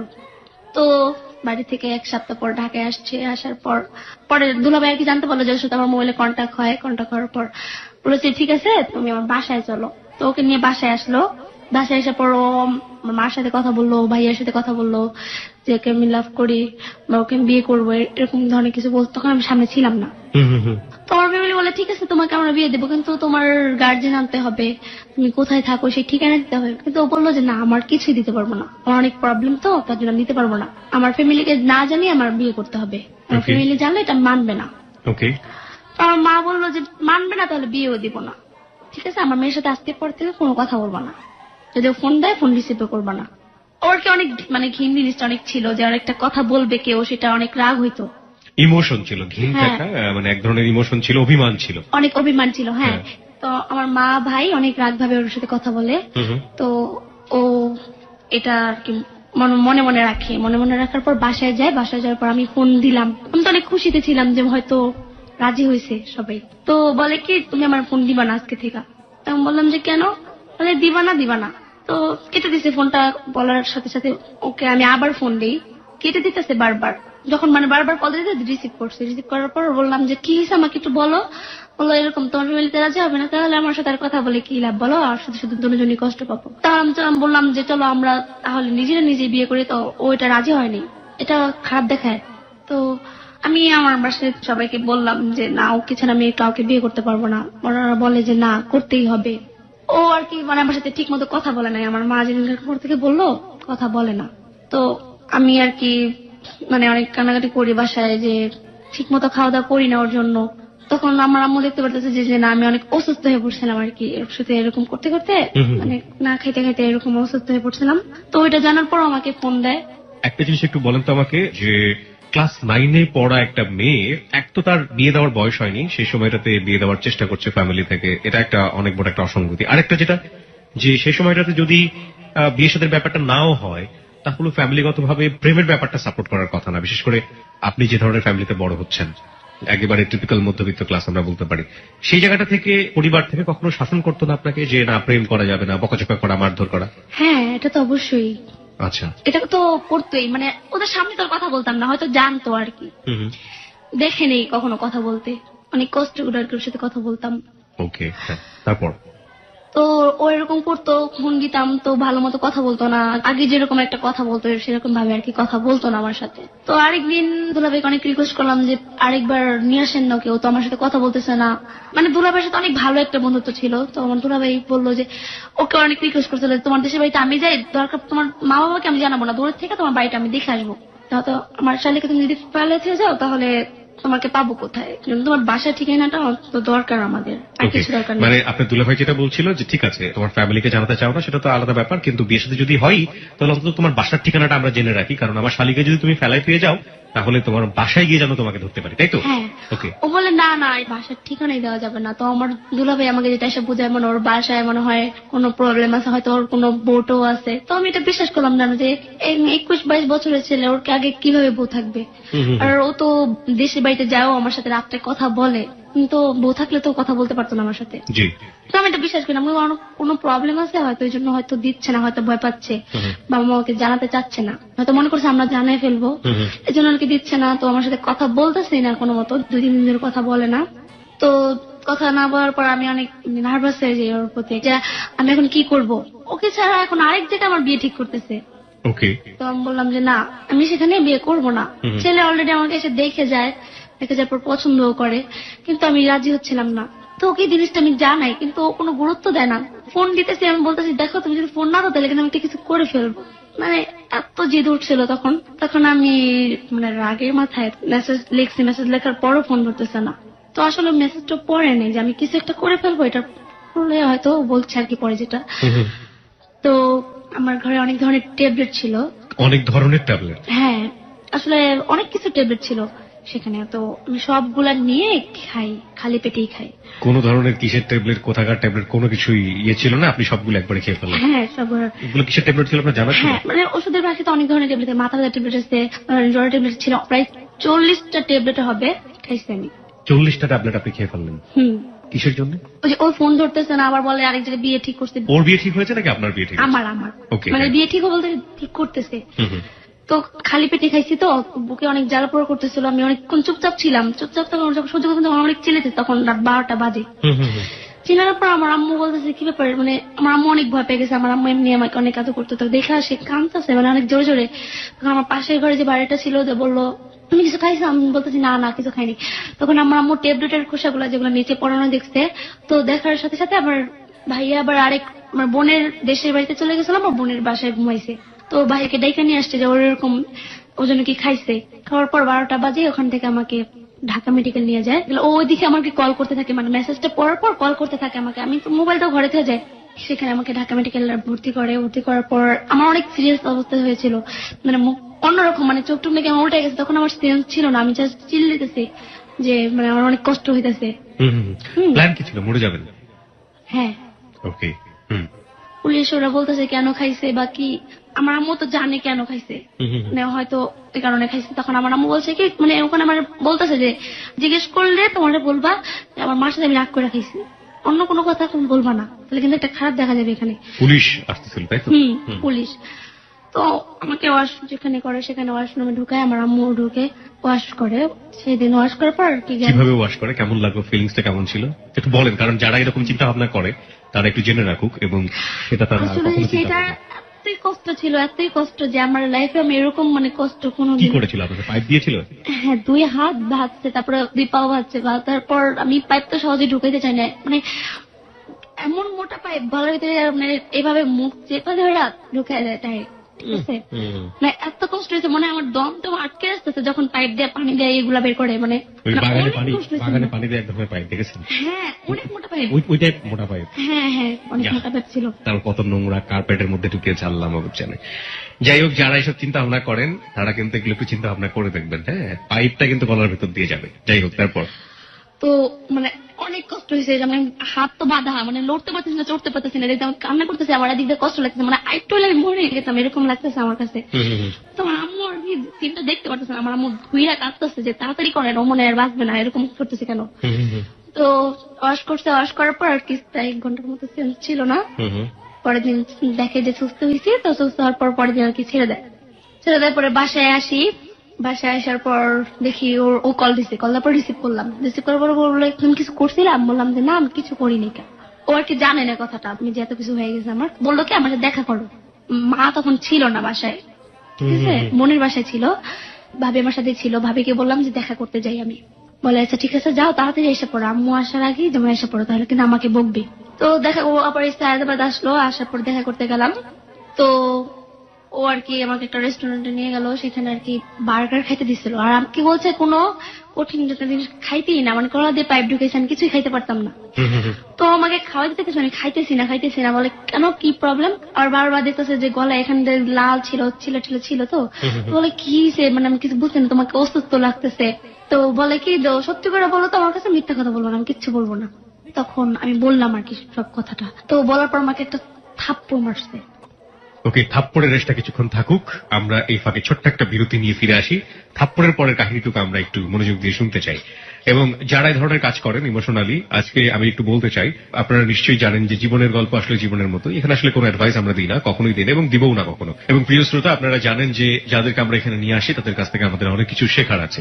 আজকে যিনি এখানে এসেছেন মুক্তার বয়স 18 বছরের কিশোরী আমরা বলতে পারি তাকে, এবং তার কিশোর জীবনের যে অভিজ্ঞতা, কিশোর জীবনের যে ফিলিংস, কিশোর জীবনের যে লাভ, সেই লাভটি কিন্তু অনেক কিশোর কিশোরীর মধ্যেই রয়েছে। তারা যাতে কোনো ভুল না করে সেজন্য আজকের হ্যালো 920 অনেক বড় একটা এক্সাম্পল হতে পারে। আশা করছি আপনারা মনোযোগ দিয়ে শুনবেন। তো আমরা যে জায়গাটিতে ছিলাম, যে সাইফুল এটা জানলো, জানার পরে আপনাকে একটা চড় মেরেছিল, রাইট? ওকে, তারপর যে বললো যে তুমি এখনই এই ধরনের কাজ করতে চাও, তাহলে কিন্তু তোমার বিয়ে করলে তো তখন তুমি আমি তো তোমার কিছু বলতেই পারবো না, তখন তো এরকম করবা। আমি বললাম যে না, তখন কি আর এরকম করবো, হয়তো তখন তোমাকে পাবো, তখন তো আর এই কাজটা ভুলেও করতে চাবো না, হয়তো তোমাকে পাবো না বলে এই কাজটা করতে চাইছি। আমাকে বুঝাইলো দেখো এই ধরনের কাজ কোনোদিনও করো না, এগুলো ঠিক না। তারপরে আমাকে বললো যে ঠিক আছে বাসায় চলে যাও, এখন আর যেহেতু অসুস্থ তোমার থাকতে হবে না আমার সাথে। অসুস্থ? হ্যাঁ, ও বাসা পর্যন্ত আমাকে দিয়ে আসলো। মানে তখন মানে কথা বলতে পারি না ভালো মতো, মানে ফ্যামিলির কারণে, ফ্যামিলি অনেক বকে। তখন আমি বললাম যে ও আমাকে একটা মোবাইল দেয় চুরি করে। হ্যাঁ, তো মোবাইল। আপনি এর আগে কার মোবাইল থেকে কথা বলতেন? আমার মার মোবাইল দিয়ে কথা বলতেন। মার মোবাইল থেকে? মার মোবাইলটা কি বাসায় থাকতো নাকি মা নিয়ে যেত? না, বাসায় থাকতো, নিয়ে যেত না। উনি কি করতেন? কিছু করতো না। ওকে, হ্যাঁ। তো আপনাদের সংসার চলতো কিভাবে? টাকা পয়সা কে দিত? আমার বাবা যেমন ছিল সে তখন তো আমাকে আমারটা দিত আর কি, আমার মারটা আমার ভাইয়া দিত। আপনার খরচটা আপনার বাবা দিতেন, হ্যাঁ। আর মার খরচটা আপনার বড় ভাই চালাতেন, তাই তো? হ্যাঁ, তারপর মোবাইল কিনে দিল আপনাকে? হ্যাঁ, মোবাইল কিনে দিল। মোবাইল কিনে দেওয়ার পর আর কি আমার বাসায় এসে আর কি মোবাইলটা দিয়ে যায়। বাসায় এসে? হ্যাঁ, বাসায় এসে বলতে বাসার সামনে আসে। তো বললাম আমি তো আজকে বেরোতে পারবো না, তো আমার বাসার সামনে এসে মোবাইল দিয়ে দেবো। আমার বাসাটা তো চিনতো। বাসার সামনে এসে 1 মিনিট দাঁড়ানে মোবাইলটা দিয়ে তারপর চলে গেছে। ওকে। মোবাইলের সিম টিম সব ও দিয়ে গেছে আর কি। ওই মোবাইল দিয়ে কথা বলি যখন বাসায় সবাই ঘুমিয়ে যায়, ধর 12টার পর সবাই ঘুমিয়ে যায়, তখন 1টা বা 1:30টার পর কথা বলি ওর সাথে। রাত্রে ছাড়া আর কথা বলতে পারতাম না। ওকে। তো একদিন শুনি আমার বাবা মারা গেছে, তো সেখানে গেলাম। ও বললো যে ঠিক আছে যাও। আমি বললাম যে কার সাথে যাব? এখন আমার ভাইয়া ওরা যেতে যাচ্ছে না। ওকে। মানে ভাইয়া যেতে যাচ্ছে না বলতে ভাইয়া বলছে আমি একটু পরে যাব। আমি তো সবার ছোট, তো আমি আমার বাবাকে আমার অনেক ভালোবাসতাম, তো আমি আর সহ্য করতে পারতেছিলাম। আমি বললাম এক্ষুনি যাবো, তো আমার মাও যেতে পারতেছে না। তো আমার কাছে টাকা ছিল না, কিভাবে যাব? এখন আমার বোনের কাছে টাকা ছিল না, আমার দুলাভাই আবার দেশের বাড়িতে গেছিল। তো ওরে বললাম যে দেখো আমি তো যাব, আমার কাছে টাকা নেই। তো আমাকে আইসা 3000 টাকা দিয়ে গেল। ওকে। তখন মানে আমার বোনেরা আমার গাড়িতে উঠাই দিছে, যে বলছে ঠিক আছে আপনারা যান। কোথায় যাচ্ছেন? ওই রাজশাহীতে। আমার বাবা মারা গেছে তো ওই জন্য। ও মাই গড, বাবা কিভাবে মারা গেল? বাবা হঠাৎ করে মারা গেল, ভালোই ছিল। এখন বলতেছে আর কি ওখানে কিভাবে মারা গেছে এটা তো জানি না, এমনি হয়তো মারা গেছে। এখন আমরা যতটুকু সন্দেহ করি যে আমার সৎ মা হয়তো মেরে ফেলছে, এরকম একটা কিছু। মা মেরে ফেলেছে, আপনারা সন্দেহ করেন আপনাদের জায়গা থেকে, ঠিক আছে? সন্দেহ ব্যাপারটা আসলে প্রুফ ছাড়া আমরা নাই বা গেলাম ওদিকে। হ্যাঁ, তারপর? তো ওইখান থেকে আমরা সব ভাই বোন যাই। যাওয়ার পর তারপরে লাস্ট দেখি ওরা বলছিলাম যেতে, ও বলে যে না আমাকে কি পরিচয় দিবা? যার পর অনেকে জিজ্ঞেস করবো এটা কি, আর তোমার ভাই তো জানতে এটা তো তোমার অনেক বকবে। তো আমি মোবাইলটা নিয়ে যাই, এটা আমার ভুল হয়। মোবাইলটা নিয়ে যাওয়ার পর আমার ভাইয়া দেখে ফেলে যে মোবাইল কার। তো বললাম কি মোবাইলটা আমার ওই যে আমার মামাতো ভাই ছিল, যে ওই মহিলার আর কি ভাইয়ের ছেলে। বললাম ওর। বললো কি যে না ওর মোবাইল না। আচ্ছা, বললো যে ঠিক আছে ওর মোবাইল না, প্রমাণ হবে এটা কার মোবাইল। তো ওখানে যেহেতু অনেক মানুষজন ছিল কিছু বলে নাই, মনেটা মনে রাখছে আর কি। তো ওর ভাইয়াকে আর কি আলাদা জিজ্ঞেস করছে মোবাইলটা কি ওরে কি কোনো মোবাইল দিছো? তো বললো না তো আমি ওর কোনো মোবাইল দিইনি, তো কথা বলার জন্য। তখন ও আর কিছু বললো না। বাসায় আসলো, বাসায় আসার পর দুলাভাইকে বলে দিল যে আপনার ফ্রেন্ড ওর মোবাইল দিছে। ওকে। তো দুলাভাই আর কি আমার প্রতি একটু রাগ ছিল, যে আমাকে বললো যে কি ব্যাপার ওর মোবাইল নিছো কেন, অনেক বকছে আর কি। মোবাইলটা খুঁজছে, মোবাইলটা ভেঙে ফেলবে এরকম একটা কিছু, ওর সাথে সম্পর্ক রাখতে দিবে না। তো এর মধ্যে আবার বলতেছে যে একটু দেখা করো দেখা করো। তো আমি দেখা করতে গেলাম, সেদিন না বলেই দেখা করতে গেছি। সকাল 12টা বাজে বের হয়েছি, ওর সাথে দেখা করতে গেলাম। এদিকে আমার মোবাইলের নাম্বার ওরা জানে না, জানতো একমাত্র আমার ভাবি। সেদিন আমার ভাই আমার ভাবিকে আর কি কসম কাটে বলছে যে ওর কোনো নাম্বার আছে কিনা। তো নাম্বারটা উনি দিতে বাধ্য হয়েছে, যে নাম্বারটা হ্যাঁ আছে। তো ফোন দিয়ে বললো যে কোথায়? তো বললাম আমি এক বান্ধবীর বাসায় গেছি। বলে কোন বান্ধবীর বাসায় গেছি? এখন যে বান্ধবীর কথাই বলবো বাসায় যে খোঁজ করবে যে আসলে বান্ধবীর বাসায় গেছে কিনা, এখন আমি তো আছি ওর সাথে। এখন ও বলতেছে যে তুমি যে আসছো এখন তো তোমার বাসায় গেলে অনেক মারবে, আমার উপরে এমনি রাগ। বললাম যে না ঠিক আছে। আমি বললাম যে মায়ের খেলে খাবো, তারপর আসছি যখন আর যাবো না, পরে যাই। তো 12টা বাজে গেছি, 5টা পর্যন্ত টিএসিতে ছিলাম আমরা। অনেকক্ষণ টিএসিতে বসেই ছিলাম, দুজন মিলে অনেক কথা বলছি। বাসায় আস্তে আস্তে প্রায় 7টা বেজে যায়। তো বাসায় আসি, বাসায় আসার পর মানে আমার মা যেটা বলতেছে যে এখন আসিস না করে, ঘরে তো ভাই আছে দুলা আছে, ধরো আসলে অনেক মারবো। তো ওই কথা আমার শুই না বলছে। আমার ভাই আবার কি করছে, হাত টাই না ধরে ভিতরে নিয়ে গেছে। তো আমার পার্সোনাল মোবাইল ছিল, দুলা ভাই মোবাইল করে খুঁজতেছে। তো আমার পার্সটা হাতে থেকে মোবাইলটা নিয়ে নিচ্ছে, নিয়ে সাথে সাথে মোবাইলটা ভেঙে ফেলছে। তো আমাকে অনেক মারছেও, আমার ভাই আমাকে অনেক মারছে, দুলা ভাইও মারছে সাথে, যে কেন গেলি, ঘুরতে গেলি কেন। তো ওই ছেলের ফোন দেওয়া ইচ্ছা মতো যা বলার অনেক কিছু বলছে, পরে অনেক কিছু বলছে। যে বললাম ও একটা কিছু বলে অভিমান করে, যেহেতু ওর বকা দিয়ে কথা বলছে, এই জন্য ওর বেশি অভিমান করছে। এখন আমি ফোন করছি, পরে আমাকে তুই করে বলতো তুই আমার আর কোনোদিন ফোন দিবি না, তোর ফ্যামিলি সাথে আমাকে এতগুলো কথা বলছে, তুই আমাকে আর কোনোদিন ফোন দিবি না। আমার কথা হলো যে আমার ফ্যামিলিটা বলছেই তোমার কারণে আমি গেলাম এই পর্যন্ত, কিন্তু তুমি আমার উপরে রাগ করলে কেন? আমার ফ্যামিলি হয়তো বলছে, আমি তোমাকে কিছু বলিনি, তাহলে একটা কথা ছিল। তো বলে ফোন দিবি না, তো আমি কি করলাম যে ফোন দিলাম না। মানে অনেক কষ্ট হইলো। তারপর 2 দিন আর কি ফোন দিইনি আমি, একদিন ওর ফোন না দিয়ে থাকতে পারতাম। 2 দিন পর ফোন দিছি, ও ফোন দিয়ে তেরা কথা বলতো ফোন দিছো কেন, আমার ফোন মানে আপনি করে বলতো, তুমি করে বলতো না। তো একসময় বিরক্ত হয়ে গেলাম যে যতবারই কল দিচ্ছি, যে কদিনই কল দিচ্ছি আমার সাথে কথা বলতেই চাচ্ছে না। মানে আমি একটা মনে একটা জিত করলাম যে না আমি আর ফোন দেবো না, যদিও আমাকে সত্যি বলবে ও আমাকে ফোন দিবে। আর কি ব্রেকআপ হলো আমাদের ব্রেকআপ হয়ে গেল। হ্যাঁ ব্রেকআপ হয়ে গেল। তো এখানে আমি পরীক্ষাটা দিলাম, 8 পরীক্ষাতে 9-এ উঠছে আর কি, 9-এ ভর্তি হয়েছি। মানে প্রেম চলছিল ক্লাস 8-এ থাকা অবস্থায়? হ্যাঁ। ওকে। আমি মনে করছি সাথে আমার সম্পর্ক ব্রেকআপ হয়ে গেছে, আর মনে হবে না। আমার দুলাভাই আরেকটা ছেলে আনে বিয়ে করার জন্য।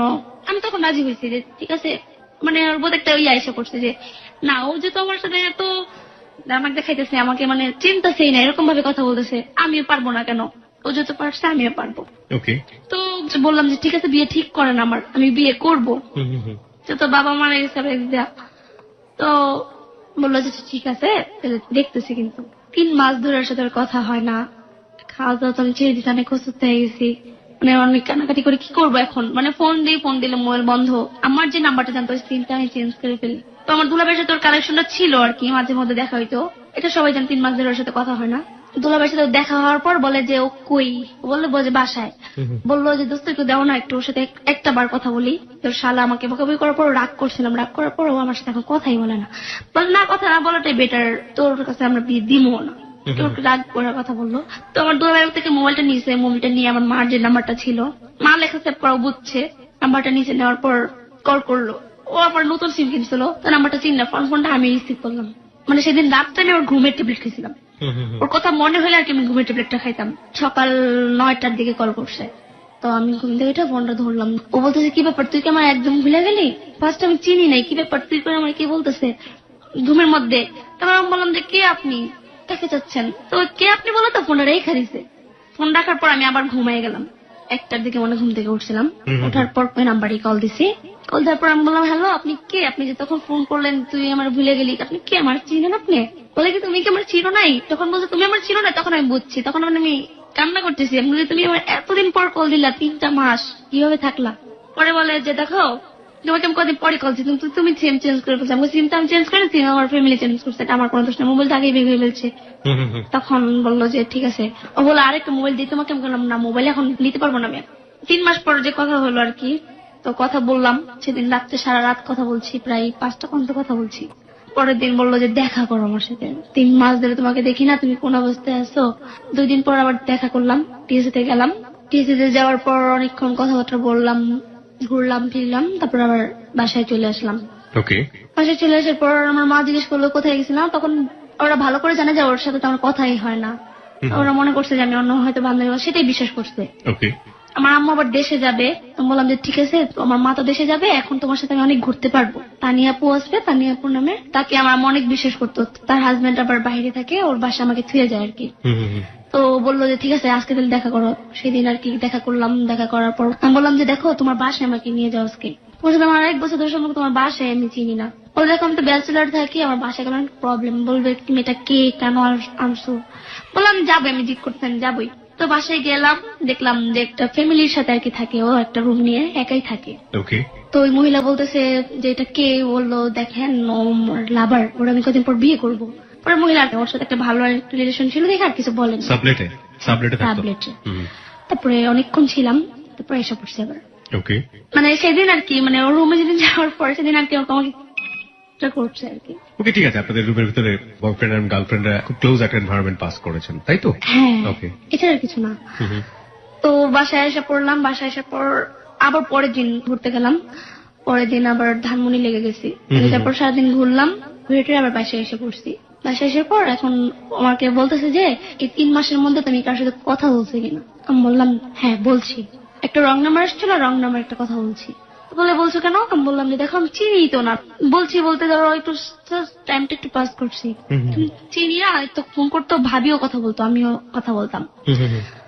আমি আবার বললাম তুমি কি কথা বলছো কারোর সাথে? বলে না আমি কারোর সাথে কথা বললাম, তোমার নিয়ে টেনশন, মানে এখনো ও জানে কথা বলছে কিনা। না আমি সত্য কথা বলে দিছি যে হ্যাঁ আমি একটু কথা বলছি, আমি চিনি না, দেখাও করিনি কোনোদিন। পরের দিন যেটা দেখা করতে গেলাম আর কি, সেখানে যাওয়ার পর আমাকে বলতেছে যে তোমার মা তো দেশে গেছে না? আমি বললাম হ্যাঁ। বলে তাহলে চলো আজকে আমরা বিয়ে করে ফেলি। মানে আমি ফার্স্ট টাইম ধাম করে, হ্যাঁ ধাম করে, কোনো কথা নেই বার্তা নেই, আমাকে আগে বলেও নাই, কোনো ডিসিশন কিছুই নেই। তো বললাম যে বিয়ে করে ফেলবা, মানে ফাইজলামি করতেছে। আমি বললাম যে ফাইজলামি করো তো ওর জীবন এইভাবে একলা বিয়ে করবো না, তুমি যে ভীত টাইপের, বাবা মারে যে ভয় পাও, বিয়ে করবাই না তুমি, আমার বিশ্বাস করি না তোমার। বলে তুমি বিশ্বাস করো না, আমি তোমাকে যদি করে দেখাই মানে আমার বিশ্বাস হচ্ছিল না। আমি বললাম যে ঠিক আছে তাহলে করে দেখাও তো। আমিও রাজি ছিলাম যাতে পাবো, এটা আমার পাওয়ার কথা। তোমাকে শর্ত দিল, বললো যে আমাকে বিয়ে করবা, ঠিক আছে বিয়ে করার পর তোমার মা বাবার সাথে কারোর সাথে কোনো কন্ট্যাক্ট করতে পারবে না, জাস্ট জানাই দিও তুমি আমাকে বিয়ে করছো, এছাড়া কোনো কন্ট্যাক্ট করতে পারবে না। আর যে পর্যন্ত আমার দেশি ঠিকানা বলবো না, মানে জানতে চাইবা না কোনোদিন যে আমার দেশ কোথায়, আমি তোমার বাবা মার সাথে কথা বলে এটা কোনোদিন পারবা না। মানে আমার যে পর্যন্ত আমি না বলবো, আমার তখন সেন্স ছিল না, যে যেটা বলছে আমি সেটাই মেনে নিচ্ছি। আমি বললাম যে ঠিক আছে হ্যাঁ, বলে কোথায় থাকি এটাও বলতে পারবো না তোমার মামা পরে। বললাম যে ঠিক আছে, তখন ওর বাসায় গেলাম। প্রেম মানুষকে কতটা অন্ধ করে দিতে পারে এবং ইমোশনালি প্রেমের স্টেজটা কত বড়, জাস্ট ফিল ইট। এবং বয়সটা এখানে কত বড় একটা ফ্যাক্ট হতে পারে। আপনাকে 2-3টা জিনিস বলেছে। একটা হচ্ছে বিয়ে করার পর আপনার ছেলেটার সাথে থাকতে হবে, তাই তো? হ্যাঁ। ওকে, 1। 2 নাম্বার হচ্ছে বাবা মার সাথে শুধু কথা বলতে পারবেন, কিন্তু কোথায় আছেন সেটা জানাতে পারবেন না। 2। 3 নাম্বার হচ্ছে ছেলেটার বাড়ি কোথায়, ছেলেটা কোথা থেকে এসেছে, ছেলেটার বাবা মাকে কোন রকম কোনো কন্ট্যাক্ট করতে পারবেন না যতক্ষণ পর্যন্ত ছেলেটা না জানাবে, তাই? হ্যাঁ। 3টাই হচ্ছে মহা বড় ভুল সিদ্ধান্ত, এবং সেটাতে সে রাজি হয়েছে just because of she loves him. Okay, তারপর? তো ওর বাসায় নিয়ে গেল, বাসায় নেওয়ার পর একা একা তো আর বিয়ে হবে না। তোর বাসার ফ্যামিলির বললো, তখন রাত্রে আর কাজী বললো যে না আজকে বিয়ে হবে না, কালকে সকালে। তো সেদিন এভাবে আর কি ওর বাসায় থেকে যাই। আমার মা তো দেশে গেছে, তো আমার মায়ের কথা শুনে সাথে সাথে দেশে থেকে এসে পড়ছে। আমাকে অনেক কানাকাটি করে বলতেছে, মানে আমার মার সাথে ও কথা বলতে সুযোগ দিচ্ছে আর কি, তুই এর আগে কথা বললাম। তোমার মা মহিলা বলতেছে তুই ওর সামনে কথা বলিস না, মানে লুকায় বল কোথায় তোরা আসস, তোদের আমি ভালো করে বিয়ে দেবো। ও যদি তারা একটা বিয়ে করে, কি বিয়ে করবো, নকল বিয়ে করো কিনা, তুই তো কিছুই বুঝবি না, তোর যা বুঝে বুঝি তাই বুঝবি। আমি বললাম যে না মা, মানে আমাকে অনেক রিকোয়েস্ট করতে, বলে তুই ঠিকানাটা বল, তোর সত্যি বিয়ে দিম। একলা বিয়ে করলে কোনো বিয়ে হবে না, সেটা কিন্তু হবে না আমার বলছে। আমি বললাম যে না ঠিকানা আমি দেবো না। তারা অনেক রিকোয়েস্ট করতে, তখন আমার মোবাইলটা কেটে দিয়ে অফ করে রাখছে। আমি বললাম যে আমি আমার মার সাথে কথা বলবো না, এখন পরে কথা বলবো। আপনাকে সবাই কটকটি বলছে, আপনি যেভাবে কথা বলছেন প্রিয় শ্রোতা, ওর বয়স মাত্র 18 বছর, ও এভাবেই কথা বলে, অনেক স্পিডে কথা বলে। তো ওকে বুঝতে আসলে সমস্যা হচ্ছে না, ওকে ওর মতো করেই নেবেন প্লিজ। হ্যাঁ, তো আপনার মা এটা বলছিল, তারপর? তো মা এটা বললো, বলার পর আমি বললাম যে না আমি ওকে বিয়ে করবোই। সেখানে অনেক মামা ছিল, মামা আমাকে বুঝাইলো, দেখো এখনো তোমাদের বিয়ে হয় নাই, মানে আমাদের দুজনকে বুঝাইছে তোমরা বিয়ে ডিসিশনটা নিও না, যে করলে জীবনে অনেক বড় একটা ভুল করে ফেলবা, এরকম একা একা করো না। এক কাজ করো, ওর বাসায় যাই আর তোমার দেশে ঠিকানাটা দাও, আমি যাই, খোঁজ খবর নেই তুমি কোথায় থাকো। বললাম কোনো কিছু যাওয়া দরকার নেই, মানে আমি না করলাম আর কি। বললাম যে না আমার ফ্যামিলি জানা দরকার, আর ফ্যামিলি জানা দরকার নেই, কেউ থাকা দরকার নেই, আমরা একা একাই করবো। তখন তারা যেহেতু আমরা রাজি ছিলাম, তারা আর কি বলবে, মেনে নিল। সেদিন তো বিয়ে হলো না, পরের দিন কি বিয়ে হলো। আপনার বয়স তখন কত? তখন 17। 17 বছর বয়স আপনার। আপনি ক্লাস 9-এ পড়েন। নো, 17 বছর বয়স আপনার না, খুব বেশি হলে 15 থেকে 16। মানে 17 না, 16.5 বা 16.5 বা 16 এরকম বয়স হবে। তাহলে আপনার বিয়ের বয়স হয়নি। ছেলেটার ঠিক আছে, ছেলেটার বিয়ের বয়স হয়েছে। কাজী এই অবস্থায় রাজি হলো বিয়ে করতে? রাজি হয়েছে। কিভাবে বিয়ে করলেন আমাকে একটু বলুন। মানে সেদিন তো বিয়ে হইলো না, সেদিন ওর বাসা থেকে গেলাম। পরের দিন সকালবেলা আমাদের কাজে পেশে নিয়ে গেল, যে ওর মামাটা আমাদের বাসার ভাইটা আরো কয়েকজন ছিল, ওরা কাজে পেশে নিয়ে গেল। মানে ও আমাকে যেটা শিখাই দিল, বলবা এটা তোমার গার্জেন, এটা আমার গার্জেন, এভাবে বললো আর কি। তো কাজী ফার্স্টে বললো যে তোমার কিছুই নাই, জন্ম নিবন্ধন নাই, তুমি কিভাবে তোমাদের বিয়ে দিব না। তখন আর কি টাকা দিল কাজীকে, যেটা দেখলাম অনেক টাকাই দেওয়া হয়েছে। টাকা দেওয়ার পর কাজী রাজি হয়েছে, পরে বললো যেটা আপনাদের কোর্ট ম্যারেজ করি, তো আমাদের কোর্ট ম্যারেজ করলো। বাসায় এসে পড়লাম, বিয়ে হয়ে গেল। বিয়ে হওয়ার পর কোর্ট ম্যারেজ তো কাজী করতে পারবে বলে আমার জানা নেই। কোর্ট ম্যারেজ কি কাজী করেন? আপনাদের বিয়েটা কোথায় হয়েছে, কোর্টে হয়েছে নাকি কাজী অফিসে হয়েছে? কাজী অফিসে। কাজী অফিসে হয়েছে। কাজী অফিসে হলে কোর্ট ম্যারেজ তো হয় না। যাই হোক, হ্যাঁ তারপর? আমাকে এটা বলছে আর কি। কাবিন আছে আপনার কাছে এই মুহূর্তে, বিয়ের কাবিন? ওকে প্রিয় শ্রোতা, আমরা কাবিনটি চেক করছি, যদি প্রয়োজন হয় আমরা আমাদের ফেসবুকে দিয়ে দিব। হ্যাঁ তারপর? বিয়ে করে ও এত কান্না করতেছে, একটা ছেলে মানুষ যত কান্না করতে পারে আমি এটা আগে জানতাম না। বিয়ের পরে সে কান্নাকাটি করছে? হ্যাঁ বিয়ের পরে, বলে কি আমি এটা ভুল করে ফেললাম। মানে আপনার কান্নাকাটি করার কথা যেখানে, সেখানে সে নিজে কান্নাকাটি করছে, ডিজে করতেছে। হ্যাঁ বুঝতে পেরেছি বাবা, গাড়া গলে পড়েছি। বলে কি রে আমি আমার বাবা মার কত কষ্ট করে বড় করছে, আর তুমি একটা জিনিস জানো যে আমি কিন্তু লেখাপড়া করি। মানে সেই দিনই জানলাম ও যে লেখাপড়া করতো, ডিপ্লোমা ইঞ্জিনিয়ারে পড়তো। হ্যাঁ ওকে।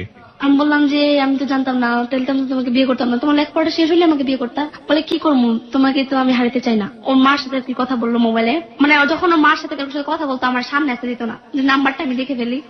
মানে অনেক ভয় পেতাম আর, আমি নাম্বারটা নিয়ে আমি বলতাম তোমার এরকম ভয় কেন, আমি তো বললাম তোমার বাবা মাকে আমি কোনোদিন জানাতে চেষ্টা করবো না, যে তুমি না জানে না। মানে ও কান্নার করে কথা বলতেছে, মা ভালো লাগতেছে না। ওর মা আবার বলতেছে তুই কি কিছু করছো, আমার মনে হচ্ছে, মানে মা না হঠাৎ করে বলতেছে, লাউড স্পিকার বাজতেছে তো আমি শুনতেছি, যে তুই কি কিছু করছো নিজে নিজে। বলে কি না মা আমি কিছু করিনি, আমি কি করবো, না আমার মনে হচ্ছে তো এই জন্য। কথা বলা শেষ, তারপর আমার বললো দেখো আমার যদি মা বাবা কোনোদিন জেনে যায় যদি তাহলে কিন্তু আমি আত্মহত্যা করব। তো বললাম যে না, তোমার মা বাবা কোনোদিন জানবে না, তুমি এই টেনশনটা করো না কোনোদিনও। বলে হ্যাঁ তুমি ঠিক থাকলে তো ঠিক, তুমি যদি কোনোদিন জানাতে চেষ্টা না করো তাহলে হয়তো জানবে না। জি। তো আমাদের আর কি সংসার চলতে লাগলো আর কি। সংসার শুরু হলো আপনাদের? শুরু হলো ওই সাবলেটের বাসাতে? হ্যাঁ, সাবলেটের বাসাতেই। কিভাবে সংসার শুরু হলো? ছেলেটা কি করতো, কি করতেন আপনারা? একটু জানি আপনাদের সেই ছোট্ট সংসার, সুখের সংসার, বাংলা সিনেমা যেটা হয়। ও কিছু করতো না তখন, ওই অবস্থা কোনো জব টব কিছুই করতো না। তাহলে কিভাবে সংসার চলতো? ওর বাবা টাকা পাঠাইতো প্রতি মাসে? হ্যাঁ, ও লেখাপড়া করতো না, এই জন্য ওর বাবা প্রতি মাসে টাকা পাঠাতো, যখন যা চাইতো তখনই তা দিত।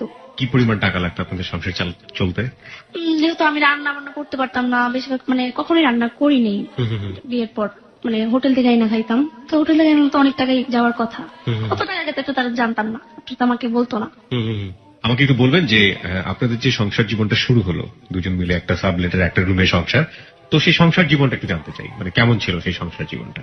সংসার জীবনটা বলতে ভালোই ছিল অনেক। যেমন ও তো সবসময় আমার কাছেই থাকতো, বের হইতো না বাসা থেকে সহজেই। পড়াশোনা করার জন্য ইউনিভার্সিটিতে যেত না? না, যেত না। ও বলেই নিছে যে বিয়ে করলে আমি 1 মাস যাব না। 1 মাস শুধু আপনার সাথেই থাকবে? 1 মাস আমার সাথেই থাকবে। তো সকালবেলা যখন আমরা ঘুম থেকে উঠতাম, ওঠার পর ও নাস্তা আনতে বাইরে যেত, বাইরে যাওয়ার পর আমি ঘরটার গুছাইতাম, আবার আসতো, আসার পরে যখন রুমে ঢুকতো বলতো জড়ায় ধরতো, জড়ায় ধরতো কি এই ধরো 10 মিনিটের জন্য বাইরে গেছি, অনেক খারাপ লাগতেছে তোমাকে ছাড়া, মানে আইসে জড়ায় ধরতো। ইট ওয়াজ এ সুইট মোমেন্ট। আমি আসলে জানতে চাচ্ছি যে নট লাইক দিস যে আমাদের সাথে কি অ্যাটিটিউড ছিল, আমি যেটা জানতে চাচ্ছি যে সংসার জীবনটা সম্পর্কে আপনি তো কোনো কিছু ধারণাই ছিল না আপনার। আপনি একটা সংসারে বড় হয়েছেন, সেই সংসারেও ভাঙন দেখেছেন যেটা আপনার বাবা মায়ের সাথে ছিল, এবং পরবর্তীতে আপনি মায়ের সংসারে বড় হয়েছেন, সেটা আসলে মার নিজের সংসার না, সেটা অন্য ধরনের একটা সংসার। তো আপনি নিজেও একটা সংসার শুরু করলেন এবং একটা অজানা অচেনা একটা সমুদ্র বলা যেতে পারে, ছেলেটা সম্পর্কে আপনি কিছু জানেন না, এবং আপনার নিজেরও লেখাপড়া করতে বন্ধ হয়ে গেল। তো এরকম একটা সংসারে যাওয়ার পরে আপনি মানে ফিলটা কি থাকলো, মানে কি ধরনের কি ফিল করতেছিলেন? রাত দিন 24 ঘন্টা সারাদিন তার কাছে থাকতো না, কি কি করতেন আপনারা সেটাই জানতে চাচ্ছিলাম আর কি। সারাদিন বলতে সারাদিনই আমার কাছে থাকতো, দিন রাত 24 ঘন্টা আপনার সাথে আঁচল ধরে বসে থাকতো? হ্যাঁ, কোথাও বের হইতো না সহজেই, মানে বিয়ের আগে যত ঘুরছে, কিন্তু বিয়ের পর কখন আমাকে ঘুরতে নিয়ে যেত না, রুমেই থাকতো। বলে রুমে থাকো, আমি তো আছি। বোরিং লাগতো না একটা মানুষের সাথে এতক্ষণ ঘরের মধ্যে? অনেক খারাপ লাগতো, মানে আমি নিজ থেকে বলতো যে বাইরে থেকে যারা ঘুরে আসো না, বলে কেন আমার কাছে খারাপ লাগতো, বলতো আমি সামনে থাকতে তোমার বিরক্ত লাগে, তখন আমি বলতাম না না বিরক্ত লাগে না, মানে রাগ হয়ে যেত। আসলে একটা মানুষ অনেকক্ষণ থাকলে কিন্তু বোরিং লাগে, আর দ্বিতীয় কথা ও কোনো কারোর সাথে মিশতে দিত না। হ্যাঁ, সবাই আমাদের দেখে একটা বিরক্ত গেছিল, কি ব্যাপার সারাদিন ওরা রাত দিন ঘরের গেট রেখে দেয়, বোটার বের হইতেও দেয় না। কি করে ওরা? হ্যাঁ, একটু বের হতে দিত না, কারোর সাথে কথা বলতে দিত না। আমাকে আগে বলছে কারোর সাথে কথা বলবা না। ওরে বাবা! এখানে কারোর সাথে কথা বলবো না, কারোর সাথে কথা বলে হয়তো তোমাকে অনেক ধরনের বুদ্ধি দিতে পারে, যে তুমি ছেলের চিনো না জানো না বিয়ে করছো, অনেক ধরনের কথা বলতে পারে, হয়তো তোমার তখন মন মানসিকতা চেঞ্জ অন্যরকম হয়ে যাবে, এই জন্য আর কি কথা বলতে দিত না। আমি তখন মানে যখন ফার্স্ট টাইম সংসার শুরু করবো তখন আমি বললাম যে ঠিক আছে, আমি তো রাত থাকতে পারি না, কিভাবে আর সংসার বলতে ওর ঘরে যে আমি সবকিছুই পেয়েছি, একটা ছেলে নিজের থেকে তৈরি করবো, এটা তো আমার করতে হয়নি। কি কি পেলো? মানে সংসার বলতে আপনি সবকিছু পেয়েছেন, হাড়ি পাতিল থেকে শুরু করে সবকিছু পেয়েছেন, রাইট? হ্যাঁ, ওকে, হ্যাঁ, তারপর? পেয়েছি। এখন মানে সংসার কিভাবে শুরু করতে হয় তার আমি জানি না, মানে বুঝিও না, ও বুঝে না কিছু, আমি তো খাইতাম ঘুমাইতাম শেষ, এতটুকু। বাইরে থেকে খাবার নিয়ে আসতো? মানে আপনি নিজে রান্না পারতেন না? নিজে রান্না করতে পারতাম না। দেখুন, যেটার জন্য এত রাতের কথা বলা, যেটার জন্য এত স্বপ্ন, এত কিছু, সেটার আসলে সিনারিওটা কেমন, প্র্যাকটিক্যাল সিনারিওটা, যারা আসলে এই স্টেজে রয়েছেন। একটা কথা আছে যে ভালোবাসার 3টা স্টেজ। একটা হচ্ছে যে যখন পড়ি ভাব, দুজনই পড়ছেন, ওপর থেকে পড়ছেন, এই পড়াটা খুবই সুন্দর। পড়ার পরে যখন পড়ে গেলেন দুজনে, তখন ধাক্কা, মানে মাটিতে পড়লেন, তখন একটা বাড়ি খায়। ওটা হচ্ছে পড়ার স্টেজের চাইতেও একটু কম সুন্দর। এবং সেটার পরে যখন সিদ্ধান্ত নিল যে লেটস মেক আ লাইফ, আমি বলছি এটা আসলে যে সবচেয়ে সবার লাইফে সত্য হবে এমন কোনো কথা নেই, লেটস মেক আ লাইফ, ওটা হচ্ছে বিভৎস সুন্দর। এবং বিভৎস সুন্দরটা আসলে কেমন, সেটার দিকে আমরা ধীরে ধীরে যাচ্ছি। ওকে, তারপর মানে যখন বাইরে যেত, মানে বাইরে গেটটা আটকে দিয়ে যেত। আপনি গেত মানে বলতেন বাইরে যেত, তাই তো? ওকে, হ্যাঁ, ঠিক আছে, এক এক দেশের এক রকম ভাষা। বাইরে যখন যেত তখন মানে গেটটা বাইরে দিয়ে আটকে দিয়ে যেত, মানে গেট বাইরে থেকে আটকে দিয়ে যেত? হ্যাঁ, যেমন আমি ওই মহিলার সাথে আমি কথা না বলতে পারি, মহিলা যেমন আমার ঘরে না আসতে পারে। একই রুম, মানে পাশাপাশি, জাস্ট এই দরজার এই পাড়ার ওপার, যাতে ওই মহিলা আপনার রুমে আসতে না পারে, সেজন্য দরজা বন্ধ করে দিত। এই জন্য বন্ধ করে দিয়ে যেত। কোথায় বাসাটা ছিল আপনাদের? বসুন্ধরা, যে কোরেল বিশ্ব রোড আছে না, বসুন্ধরা আবাসিক এলাকা। আবাসিক এলাকাতে। ওকে, হ্যাঁ, তারপর? তো আসতো, আইসা খাবার কিনে আনতো, খাইতাম, খাওয়ার পর ওর সাথেই থাকতাম, টিভি দেখতাম, ওর সাথেই সারাক্ষণ থাকতাম। ওর সাথে এক রুমে তো আছে কিন্তু দূরে থাকতে দিত না। ও যদি খাতে থাকতো, আমি যদি মানে নিচে বসে থাকতাম বা সোফায় বসে থাকতাম, আমাকে এটা দিত না, বলতো আমার সাথেই বসে থাকবা, অলওয়েজ আমার সাথে, এরকম করতো।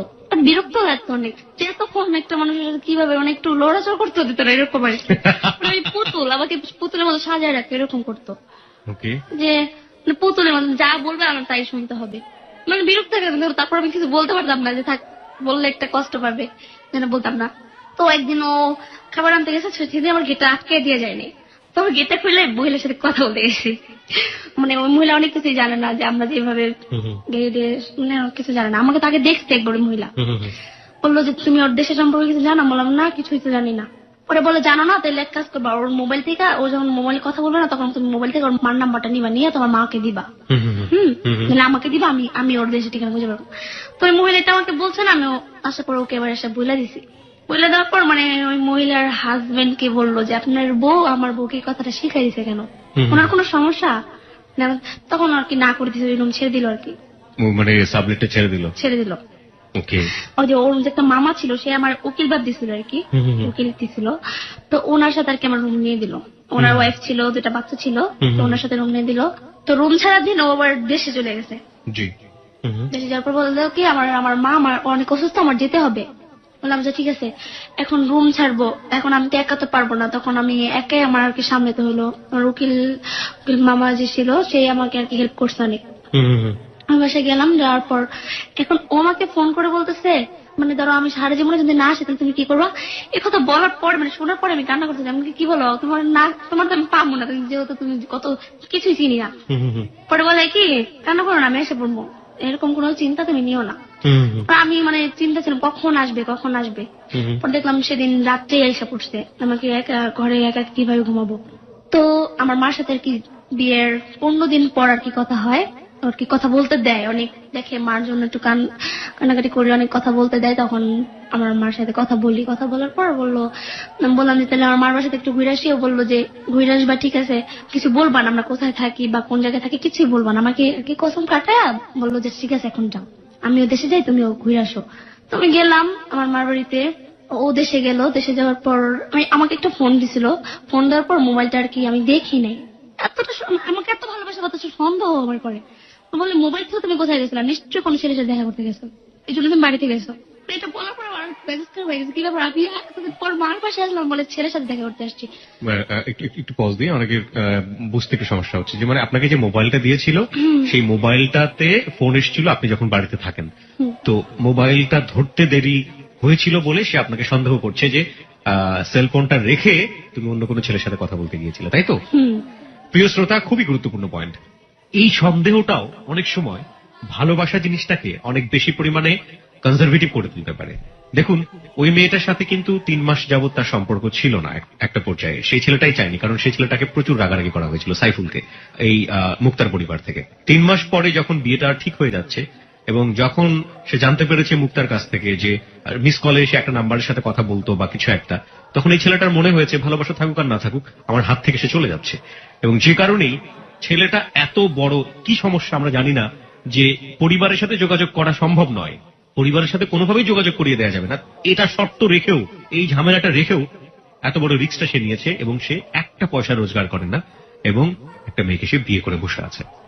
এই সন্দেহটাও লাভকে অনেক সময় ভয়াবহ রকমের কনজারভেটিভ করে দেয় এবং এটা নিয়ে আসলে কোনো ইকুয়েশনে যাওয়া যায় না আমার মনে হয়। হ্যাঁ, তারপর যেটা হলো, মুক্তা আপনাকে সন্দেহ করতো। হ্যাঁ, সন্দেহ করলো। তো সেদিন আমাকে তুই করে বলতেছে, সেদিন মানে এত রাগ হয়েছে আমার প্রতি, তুই মোবাইল ধরলি না কেন? আমি বললাম যে আমি তো দেখি নাই, একবার মাত্র কল দিয়েছি, একবার ধরি নাই, এই জন্য এত কিছু। বলে কি আমি আমি আমি দেশে যাচ্ছি, যে আমি আর জীবনও আসবো না। এই কথা বলার পর আমি অনেক কান্না করতেছি যে প্লিজ আইসা পড়ো। এখন আমার আম্মু, আমার ভাইয়া, মানে আমার ভাইয়া আমার মাকে বলতেছে ওরা জায়গা দিলেন কেন? এখন তো ওর হাজবেন্ড যদি ফালা খেয়ে যায়, এখন ওর হাজবেন্ড খুঁজে পাবেন না, তাহলে কি ওরা জায়গা দিলেন কেন? মানে এটা বলতেছে আমার ভাইয়া রাগ হয়ে, তুইও ঘর থেকে বের হয়ে যা, তোরা আমরা রাখবো না, যেহেতু হাজবেন্ড তো চলে গেছে, তোরা রাখবো না, মানে এরকম ধরনের কথা বলতেছে। তখন মানে ওরে ফোন করে বললাম তুমি সত্যি কি চলে গেছো, তুমি কি আর আসবে না? বলে কি না আমি আর আসবো না। মানে এত রিকোয়েস্ট করতেছি, এত মানে কান্না করে বলতেছি যে আইসা পড়ো না প্লিজ, আমি তোমাকে ছাড়া থাকতে পারবো না। তো বললো যে ঠিক আছে আসবো। তো পরের দিন সকালবেলা হঠাৎ করে বলতেছে কি যে তুমি রেডি হয়ে বাসায় আসো, আমি আসতেছি, ঢাকায় আসতেছি। আমি অনেক খুশি হয়ে গেলাম, যে বললাম যে আম্মু আমি গেতেছি। তোমার মা কি করলো, আমার মা বললো যে আমিও যাবো, তোদের বাসাটা চিনে আসে, চল। আমি বললাম যে না, নিয়ে যাবো না তোমাকে, আমার হাজবেন্ড না করছে আমাকে তোমাকে নিয়ে যেতে। আমার মা বললো যে না, তাহলে যেতে দিব না, তোর হাজবেন্ড ফালে দিয়ে গেলে পরে তুই আবার এসে পড়বি না, তখন আবার এসে চলে গেল, আবার এসে পড়বে, এখন তো যেতে দেবে না, একবার আসলে একবারই ভালো। আমি বললাম না যে আমি যাবই, আমাকে আটকে রাখতে পারলো না, আমি কেন যেটা হলো আমি চলে গেছি আর কি। তো গেলাম, যাওয়ার পর ওকে ধুইরা অনেকক্ষণ কানলাম যে তুমি এরকম করলা কেন। বলে আসলে কি, আমি তোমাকে ট্রাই করলাম যে তুমি আমার প্রতি তোমার কতটুকু টান আছে, দেখলাম তো আমার প্রতি অনেক টান আছে তোমার, আমাকে ছাড়া তুমি থাকতে পারবা না। তো সেদিন তো গেলই। তো পরের দিন আমাকে আসার পর বললাম যে আমি রান্না একটু শিখছি, আমি রান্না করবো। আপনার মাকে রেখেই চলে আসলেন তাহলে? হ্যাঁ, মাকে রেখে চলে আসলাম। তো আমি বললাম দেখো আমি রান্না করব। তো বললে কি যে রান্না করবা, ঠিক আছে। ও আবার রান্না করতে পারতো, সবকিছু পারতো। তো প্রথম যেদিন আমি রান্না করবো আর কি, সেদিন সবকিছু এনে দিল, ও আর কি কেটে দিল, পেঁয়াজ টেজ এগুলো যা আছে সব ও কেটে দিছে, আমি কাটতেও পাই না। তো রান্নার রুমে গেলাম আর কি, জানলার সাথেই রাস্তা, তখন ও রান্না করতেছে আমাকে শিখিয়েতেছে না, এটা অনেকে দেখছে, অনেকে দেখে হাসতেছে, বলতেছে কিরকম মানে হাজবেন্ড রান্না করতেছে, তো মেয়ে পারে না। এটা দেখে অনেকে নিচতলাতে ছিল, বাসাটা কি নিচতলাতে ছিল? জি, নিচতলাতে ছিল। তো হাসতেছে অনেকে। তো ও রান্না করে দিল, আমি আর কি সাথে সাথে ধরলাম টরলাম, এগুলো করলাম। রান্না করা শেষ, ঘরে আসলাম, খাইলো, খাওয়ার পর বললো যে ভালোই রান্না করতে পারছো, একটু একটু পারবা, আস্তে আস্তে শিখে যাবা। তো ভালোই কাটতেছিল আমার। সেখানেও আর কি আমাকে ওই যে উকিল মা বললাম না, তার সাথে কথা বলতে দিত না। সেটা তার সাথে কিন্তু অনেক ভালো সম্পর্ক। হ্যাঁ, তার সাথে তার রুমে বেশি যেতে না করতো। হ্যাঁ যাও, বেশি যেও না, মানে এটা বলতো আর কি, বেশি মানুষের সাথে মিশবা না, মানুষ বলতেই খারাপ, আমাকে এই বুঝতে দিত। তো আমার উকিল মা বললো কি যে ওর মোবাইল থেকে যে কোনো একটা নাম্বার তুমি নিয়ে আমাকে দিবা, যে কোনো নাম্বার হইলে চলবে। মোবাইলটা রাখছিল, রাইখা গোসল করতে গেছে, তো একটা কল আসছে, নাম্বারটা আমি নিয়েছি। নেওয়ার পর ওনাকে আর দিই নাই, আমার মাকে আর কি দেবো আর কি মনে মনে চিন্তা করছি। নাম্বারটা নিতেছি, এই মুহূর্তে আর কি গোসল করার শেষে মোবাইলটা হাত দিলাম কেন, তোমাকে 2-3টা থাপ্পড় মারছে শুধু শুধু, মানে মোবাইলটা হাত দিলাম কেন। মানে আপনার টার্গেটটা ছিল ওনার মাকে ফোন দেয় নাকি আপনার মাকে ফোন দেয়? আমার মাকে। ওকে। আমার মাকে কল দেওয়ার জন্য বলে কি না তুমি নাম্বার নিছো, কোন নাম্বার নেই, নাম্বার কার্ড কি নাম্বারটা কি দেশে করছে আমি জানি নাকি, মানে আমাকে মারলো, মারার পর আমার সাথে আর কথা বলে না। প্রথম আপনার গায়ে হাত তুললো? হ্যাঁ, বলে কি তোর ফালাইছে, চলে যাম, তোর বিয়ে করে আমার ভুল হয়েছে, একদিন কথা বলতেছে। আমি বললাম যে ঠিক আছে, আর কোনোদিন আমি তোর মোবাইল ধরবো না। চলে গেছে। তারপরে বাইরে থেকে কতক্ষণ কোথায় জানি গেছে, প্রায় 3-4 ঘন্টা পর আসছি। আসার পর আমি বললাম কোথায় গেছো, বলে সেই প্রশ্ন তোমার কৈফিয়ত আমি তোমাকে দেবো। আমি আগেই বলছি আমি যেখানে যেটা তোমাকে আমি বলতে পারবো না। আমি বললাম আমি তোমার ওয়াইফ, আমি তোমাকে জিজ্ঞেস করতেই পারি। বলে না, জিজ্ঞেস করবা না, আমি গেছি আমার কাজেই গেছি, আমি একটু আবার ভার্সিটিতে গেছিলাম আমার বেতনটা দেওয়ার জন্য, এটাই বিশ্বাস করলাম। তো এরকম চলতেছিল। একদিন ও আর কি আমাকে যে মারে, শুধু শুধু মারে। কেন মারলো? কেন এই মোবাইলটা ধরার কারণে। হ্যাঁ, মোবাইলটা ধরার কারণে মারলো, মানে ওর সন্দেহ হচ্ছে আমি মারার কারণ আমার নিচ্ছি। আমি বলতে নেই। তারপর আমাকে মায়ের বলো না নিচ্ছো তুমি, এটা শিকার যাও, আমি নিয়ে নেই। তখন আমি জিদ্দি কি করছি, মাকে ফোন দিচ্ছি, আমাকে ফোন দাও, আমি বলতেছি যে তোমার সাথে সংসার করবো না, ঠিক আছে, আমি রাগ হয়ে বলতেছি। ও বলতেছে ঠিক আছে করবো না, তোমার মায়ের ফোন দাও, আমরা ঠিক আছে করতে চাই, আমরা কিছু একটা করবো। তো মায়ের ফোন দিলাম, মায়ের ফোন দিয়ে বলতেছি কি যে মা আমাকে মায়েরা রাখতেছে না। আমি কথাটা মানে একটু বাড়াইয়া বলছি, এই জন্য আমার মনে মোবাইল থাকা অবস্থায় সে আমাকে এমন একটা ধাক্কা দিয়েছে, মাথায় বাড়ি গেছি। তোমার মা এটা শুনে না সহ্য করতে পারেনি। তোমার মা বলছে তুই এক কাজ কর, তোর রুমের রেখা তুই বাইরে আস, মোবাইলটা নিয়ে বাইরে। তো আমি কান্দতে কান্দতে বাইরে এসে পড়ছি, জিদ্দের মাথায় ঠিকানাটা দিচ্ছি আমার বাসায়। তখন রাত 11টা বাজে আর কি। ঠিকানা দিলাম, ঠিকানা দেওয়ার পর আমার মা, আমার বড় ভাই, ভাবি, বোন, তারপরে আমার আরেক ভাই, খালাতো ভাই, ভাবি, অনেকে আসছি। রাত 12টা, আস্তে আস্তে 12টা বেজে গেছে। তো অবাক হয়ে গেছে, কি ব্যাপার ওনারা আসলে কিভাবে। বললাম ওনারা আসছে কিভাবে, মানে আমি চিনেছি, আমি আসছি, কিন্তু ওর সাথে সংসার করবো না, এই জন্য আসছি। তো ওরা আসার পর বুঝাইতেছে, ওরা আমার হাজবেন্ডের সাথে এত ভালো করে বলতেছে দেখো তোমার ঠিকানাটা আমাকে দাও, আমরা দরকার পরে দূর থেকে দেখে আসবো, তুমি যা চাও তাই দিব, মেয়েকে বিয়ে করে তোমার কিছু হইলেও পাও না। আপনার বাবা মা বা আপনার যারা প্যারেন্টস ছিল তারা আসার পর আপনার হাজবেন্ডের সাথে খারাপ ব্যবহার করেনি? কারণ আপনার সাথে তো ফোনে একটা মেসেজ পেয়ে আসলো যে আপনার হাজবেন্ড আপনার সাথে খারাপ ব্যবহার করেনি, কোনো খারাপ ব্যবহার করেনি। যদিও চলে যায়, মানে এই জন্য ওকে জাস্ট বুঝাচ্ছে, বলে তোমার ঠিকানাটা দাও, তোমার দেশের বাড়িতে যাবো। বলে যে না, দেবো না, আমার জান গেলেও আমি দেবো না, এটা আমি জীবনে পারবো না, তো আগে আপনাদের দিয়ে বিয়ে করতাম। বলে তুমি ভয় পাচ্ছ কেন? তার ভয় পাচ্ছি কেন? আমি আমি লেখাপড়া করতেছি, এখন আমার বাবা মা সব খরচ আমাকে দিতেছে, বিয়ে করার কথা জানলে এরা অনেক কষ্ট পাবে এবং কি আমার মা স্ট্রোকের রোগী স্ট্রোক করতে পারে, আমি এই জন্য জানাবো না। তো বললো যে ঠিক আছে। তো আমার মা তারা বুঝে টুঝে চলে গেল। মানে তারপর আমার মা কি বলে গেছে, আমার মা না আসলে ভাইয়ার কি বলে গেছে, কাবিন নামে তুমি যে ঠিকানাটা দিছো সেই ঠিকানায় আমরা যাবো। ও বললো কি চলে যান, সমস্যা কি, ওই ঠিকানা আমি ভুয়া ঠিকানা দিছি, এটা আরেক দেশে ঠিকানা দিছি, আমার দেশ তো এই জায়গা না। ওর দেশ আর কি মুন্সিগঞ্জ ছিল বলে আমার দেশ রাঙ্গামাটি, আসলে কিন্তু ওর দেশ মুন্সিগঞ্জ ছিল। মানে রিকোয়েস্ট করতেছে যে শুধু শুধু গাড়ি ভাড়া কষ্ট দিয়ে যাবেন, কোনো লাভ নেই, ও আমার বাসার এটা ঠিকানা না, মানে এটাই সে বলতেছে আর কি, বারবার এক কথা বলছে। তো বললাম যে ঠিক আছে। মানে ওরা চলে গেল, চলে যাওয়ার পর আমার কি আদর টাদর করতেছে, বললো তুমি অনেক রাগ হয়ে গেছো মারাতে। আমি বললাম যে হ্যাঁ। বলে তুমি তো এটা অন্যায় করছো, তুমি তোমার মাকে ফোন করে বলছো এটা, কিন্তু আমি অনেক কষ্ট পেয়েছি, এটা আমার সারা জীবন মনে থাকবে। অনেক ও কেঁদে কেঁদে বলতেছে তোমার এই আচরণে আমি অনেক কষ্ট পেয়েছি, তুমি যেরকম করবা। আমি বললাম যে ঠিক আছে আসছি, তোমাকে কোনো কথা বলছে, কোনো অপমান করে কোনো কথা বলছে আমাকে? না, এটা বলেনি। নাচতে বললা কেন? মানে ওনারা যে বললো রুম, আমরা এটা ছেড়ে দিছি। রুম ছেড়ে দিলেন আবার? হ্যাঁ আবার না করে দিচ্ছে, ছাড়িনি বলতে না করে দিচ্ছে যে আমরা চেঞ্জ করে ফেলছি রুম, যাতে আপনার বাবা মা না চিনতে পারে। তো একটু দেশে গেল কেন জানো, বললো আমার দেশে আমার টাকা প্রয়োজন আছে, আমি টাকা আনতে যাব। মানে তখন রোজার মাস ছিল, বললো ঈদের মার্কেটিং করে দিব না তোমাকে, সেই জন্য বললো যে যাব।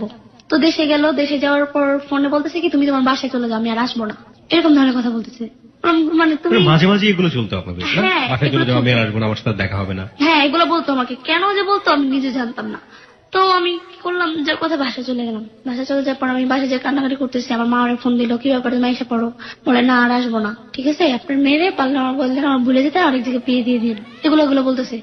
আমি মানে তো ফোনের উপর ফোন তো চলতেই আছে, আমি তো ফোন করে রিকোয়েস্ট করতেছি আসার জন্য। আপনার বাসা থেকে আপনার উপর অত্যাচার করতো না? আপনি তো নিজের সিদ্ধান্তে এরকম বিয়ে করেছেন, বাসা থেকে?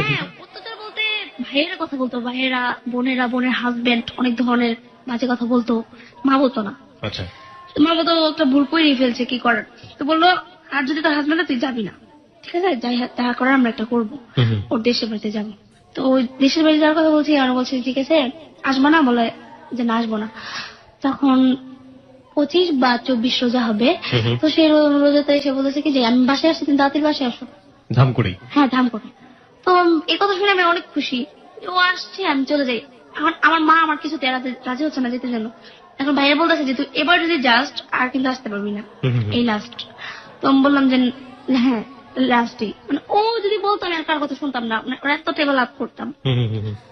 তো গেলাম, যাওয়ার পর বললাম তুমি আমার এগুলো বলো কেন মোবাইলে? বলে এগুলো বলি কেন, তোমার উপর রাগ হয়ে বলছি, তুমি আমার আম্মুরে জানছিল এই জন্য বলছি। এখন আমার আম্মু মোবাইলে ফোন করে বলতেছে ওর দেশে আমরা 2-3 দিনের মধ্যে যাব। এখন ওই কথা শোনার পর এত নার্ভাস হয়ে গেছে, মানে আমি বললাম যে তুমি নার্ভাস হচ্ছ কেন, তুমি না ভুয়া ঠিকানা দিছো, তোমার প্রবলেম কিছু, ওরা যাক না যাক, ওরা গেলে কি করার। মানে আমি ওটা বুঝ দিতেছি, দেখো আমি তো চাচ্ছি না তোমার বাবা মাকে জানাতে, তখন ওরা জানাতে চাইতেছে। বলে কি জানার সমস্যা কি, পরিণতি অনেক খারাপ হবে, এটা আমাকে আর কি বললো। বললাম পরিণতি খারাপ হবে, তোমার দেশের ঠিকানা তো জানে না তারা, ওটা তো ভুয়া ঠিকানা দিচ্ছে। বলে হ্যাঁ হ্যাঁ ভুয়া ঠিকানা দিচ্ছি, যাক যাক সমস্যা নেই, তুমি এখানে যেতে না করো বুঝছো, শুধু শুধু কষ্ট করে যাবে। আমার মনে আসলে গেত না, জাস্ট একটু ভয় দেখেছি, যেমন ফালাইছে না যায়, আমার মনে করছে সত্যি মনে ঠিকানা। তো মানে 2-3 দিন ধরে দেখি ঘুমের ট্যাবলেট এনে খেতেছে, যেটা আমার সাথে কোনো কথা বলে না, জাস্ট কান্না করে, একটু মার সাথে কথা বলে, ওর মার সাথে কথা বলে, কান্না করে, কি করে নিজে নিজে একে বলে আমার কোনো ডিস্টার্ব করবে না। বাড়ি থেকে বাড়ি সম্পর্কে আপনার কাছে কোনো কিছু শেয়ারও করতো না? বাবা মা সম্পর্কে কিচ্ছু বলতো না? হ্যাঁ বলতো। কি বলতো? বলতো আমার মা অনেক রাগি টাইপের, আমার মা কোনোদিন তোমাকে মেনে নিবে না, তুমি শিক্ষিত না। এক দ্বিতীয় কথা যে আমার মা যাকে পছন্দ করে তার সাথে আমার বিয়ে করতে হবে, আমার মার যেটা কথা। আমার মা অনেক রাগে, আমার বাবাকে মানানো যাবে, আমার বাবা আমার বিয়ে কথাটা মানবে, কিন্তু আমার মা মানবে না কিছুতেই। আর ভাই বোনের সম্পর্কে কিছু বলতো? ওরা কয় ভাই বোন বা কিছু একটা? হ্যাঁ ওরা 2 ভাই 1 বোন, ও সবার বড় ছিল। বাবা কি করতে এগুলো বলতো? ফ্যামিলি কিভাবে চলে, আর্থিক অবস্থা কেমন? ও হ্যাঁ ও বলতো ওর বাবার টাইলসের নিজের ব্যবসা। আচ্ছা আচ্ছা। পরে আমি বললাম যে ঠিক আছে দেখো আমি তো জানাতে চাচ্ছি না, আর আমি বলতাম যে দেখো তুমি তোমার বাবাকেই জানাও। বলতো না আমাকে কাউকে জানানো যাবে না, বাবা তো মাকে বলে দিবে। মনে আমার মাকে অনেক ভয় পেত, যতটুকু বুঝতাম আমার মা খালাদের অনেক ভয় পেত। মানে কোনো মতে ওর মার মানে ও বলে দেখো আমি কেন তোমার বলি আমি কেন বিয়ে কথা জানি। ওর মাকে জাস্ট একদিন বলতেছে যে মা আমি বিয়ে করি, আমি যাকে পছন্দ করি। ওর মাকে বললো যে তুই যদি বিয়ে করিস আমি আত্মহত্যা করবো। মানে ওর মা এই কথাটা বললো। ওকে, মানে ও তখন মানে চোখের পানি পড়তে পড়তে ফোনটা কেটে দিয়ে এত কান্না করতেছে যে তার মানে ওর মা জানতো যে আপনার এই যে সাইফুল যে হাজবেন্ড সে একটা মেয়েকে পছন্দ করে, এটা সে জানতো ওর মা? এটা বোনের সম্মত জানতো, ও জানাইছে, ও বলছে, ও বলছে জানাইছে। তো আমি বলতাম দেখো যে ঠিক আছে আমি জানাতে চাচ্ছি না, আমার মা হারা যা যাক না সমস্যা কি। এরকম মানে চললো আর 2-3 দিন। 27 রোজা, হ্যাঁ 27 রোজাতে ও আর কি রাত্রে কান্না করতেছে শুধু শুধু, মানে এরকম করতো। মা বাবার কথা মনে হলে না এরকম কান্না করতে, বলতো কি আমি অনেক জীবন একটা বড় ভুল করে ফেলছি বিয়েটা করে, আমার লেখাপড়াটা আর হবে না, যেমন তোমাকে পেয়ে আমার পড়তে আর ইচ্ছা করে না, পরীক্ষা এসে পড়ছে আমি পরীক্ষা কি দিম, আর আমার বাবা মাকে কি যাবো দিম ফেল করলে, এরকম একটা কিছু বলতো আমাকে। আমি বলবো আমার বাসায় যে থাকি তুমি পরীক্ষা দেওয়ার পর আমাকে নিয়ে যাও। ও আমাকে ছাড়া থাকতেও পারবে না বলে। আসলে যে কবার দেশে গেছে একদিনে বেশি থাকতো না বা 2 দিনে বেশি থাকতো না, আমাকে ছাড়া থাকতে পারতো না। তো ও বলতে দেখো এখন যদি মাকে জানাতে যাই তাহলে তোমার সাথে আমার ডিভোর্স করে ফেলবে, যেভাবে হোক। তোমার বাবার অনেক টাকা, তোমাকে যত টাকা দরকার দিবে, কিন্তু তোমার সাথে আমার সম্পর্ক রাখতে দিবে না, ডিভোর্স করে ফেলবে। আর আমি মা বাবাকে হারাতে পারবো না, তোমাকে হারাতে পারবো না, মা বাবাকে হারাতে পারবো না, এরকম কথা বলতো। বলে অনেক কান্নাকাটি করতো। না আমি কিছুই বলতে পারতাম না, আমি কি বলবো, জাস্ট একটু সান্ত্বনা দিতাম, ঠিক আছে তাহলে আমাকে ছেড়ে দাও। আমি এটা বললে এটাও রাজি হইতো না। ওদিন অনেক কান্নাকাটি করতেছে। এখন ও আর কি বাসায় ফোন করছে, আমি আসলে জানি না ওর বাসায় কি জানাইছে কিনা বিয়ের কথাটা। রাতটা আর কি শুধু শুধু আসে মানে বাইরে থেকে আসছে এসে কান্না করতে, বলতে আমাকে ডিস্টার্ব করবা না, তুমি তোমার মতো ঘুম আমি আমার মতো ঘুমাই। ও সোফায় ঘুমাইছে, আমাকে খাটে ঘুমাইতে দিচ্ছে, আমার সাথে ঘুমাইনি। তো সেদিন সকালবেলা ভোরে উঠে, রোজার মাস ছিল, রোজা তো রাখতাম না, অনেক এরকম ভোরে কোনোদিনও উঠে না। তো সেদিন ভোরে আর কি 6টা বাজে উঠে আমাকে বললো যে আমার অনেক ক্ষুধা লাগছে, তুমি রান্না করতে যাও। আমি বললাম আচ্ছা ঠিক আছে রান্না করতে যাই। মানে সেদিন রান্না করার কথা বলি না, বলে তারা একটু কথা আছে তোমার সাথে। বললাম পরে বলি, আমার সারাদিন তো আসি, চলে যাবো না?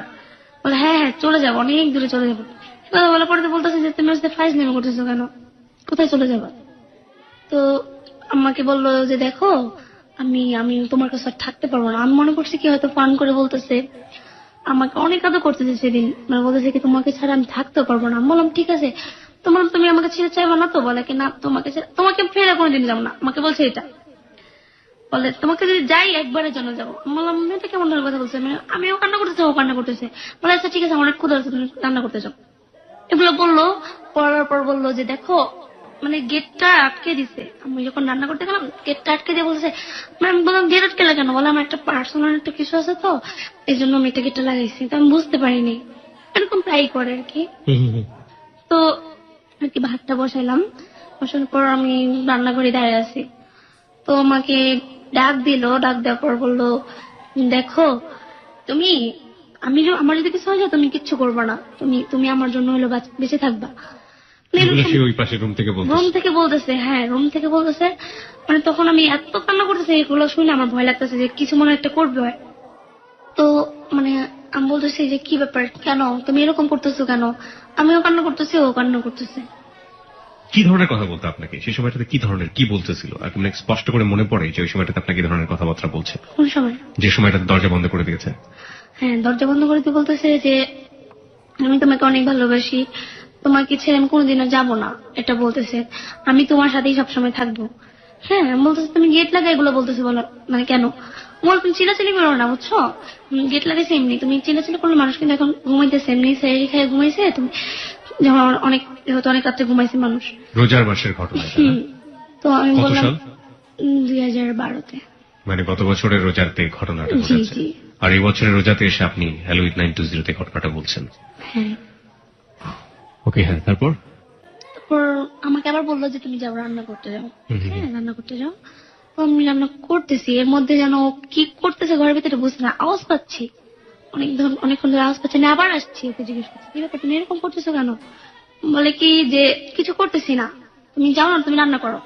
তো মানে আমার মনে একটু ভয় হইলো যে হয় মনে কিছু করবে। তখন আমার পাশে আমি উকিল মাকে ডাক দিলাম যে একটু উঠেন তো, দেখেন তো গেটটা কেন লাগাইছে, গেটটা লাগাই আর খুলতেছে না, কথা বলতেছে কিন্তু খুলতেছে না। তো ওরা অনেকক্ষণ যেহেতু অনেকক্ষণ অনেক রাত্রে ঘুমাইছে, অনেকক্ষণ বাইরানোর পর তার গেটটা খুলছে। গেট খোলার পর আমার উকিল বাবা যেটা সে বলতেছে যে সাইফুল তুমি গেটটা খোলো। তখন বলতেছে গেট খোলো, ওর কথা বলে না। তো বলে কি ফাইজলামি শুরু করছো, গেট খুলো না কেন, গেট খুলো। মানে ও কথাই বলতেছে না, কোনো কথাই বলতেছে না। মানে আমি অনেক নার্ভাস হয়ে গেছি, অনেক ভয় পাইতেছি, কি ব্যাপার কথা বলে না কেন। তো অনেকক্ষণ গেট বাইরে হলো, কোনো কথা বলে না। আমি ওর বলতেছি গেট কিন্তু আমি এখন ভাঙবো, তুমি কথা না বল। তো বলে দাঁড়া 1 মিনিট, আমি একটু উপরে থেকে বাড়ি এলে ডাকবে। ও বলতেছে নাকি আর কোনো, না আপনি না, ও বলতেছেন? আর কোনো কথাই বলতেছে না, ওর কোনো সারা শব্দ নেই। হ্যাঁ, কথা বলতেছে না। তো অন্য উপর থেকে বাড়ি এলে ডাক দিল। তো আমাদের রাস্তার পাশে জানালা ছিল, জানালা ছিল, জানালাটাকে অনেক কষ্ট করে খুলছে, অনেক কষ্ট করে আর কি খুলছে। কে খুলেছে? বাড়িওয়ালা? হুম। হুম। খোলার পর দেখছে যে ও আর কি ছিলাম যে জানালাটা ভেঙে ফেলা হলো এবং বাড়িওয়ালা সেটা ভেঙে ফেললো, রাইট? হ্যাঁ, তারপর?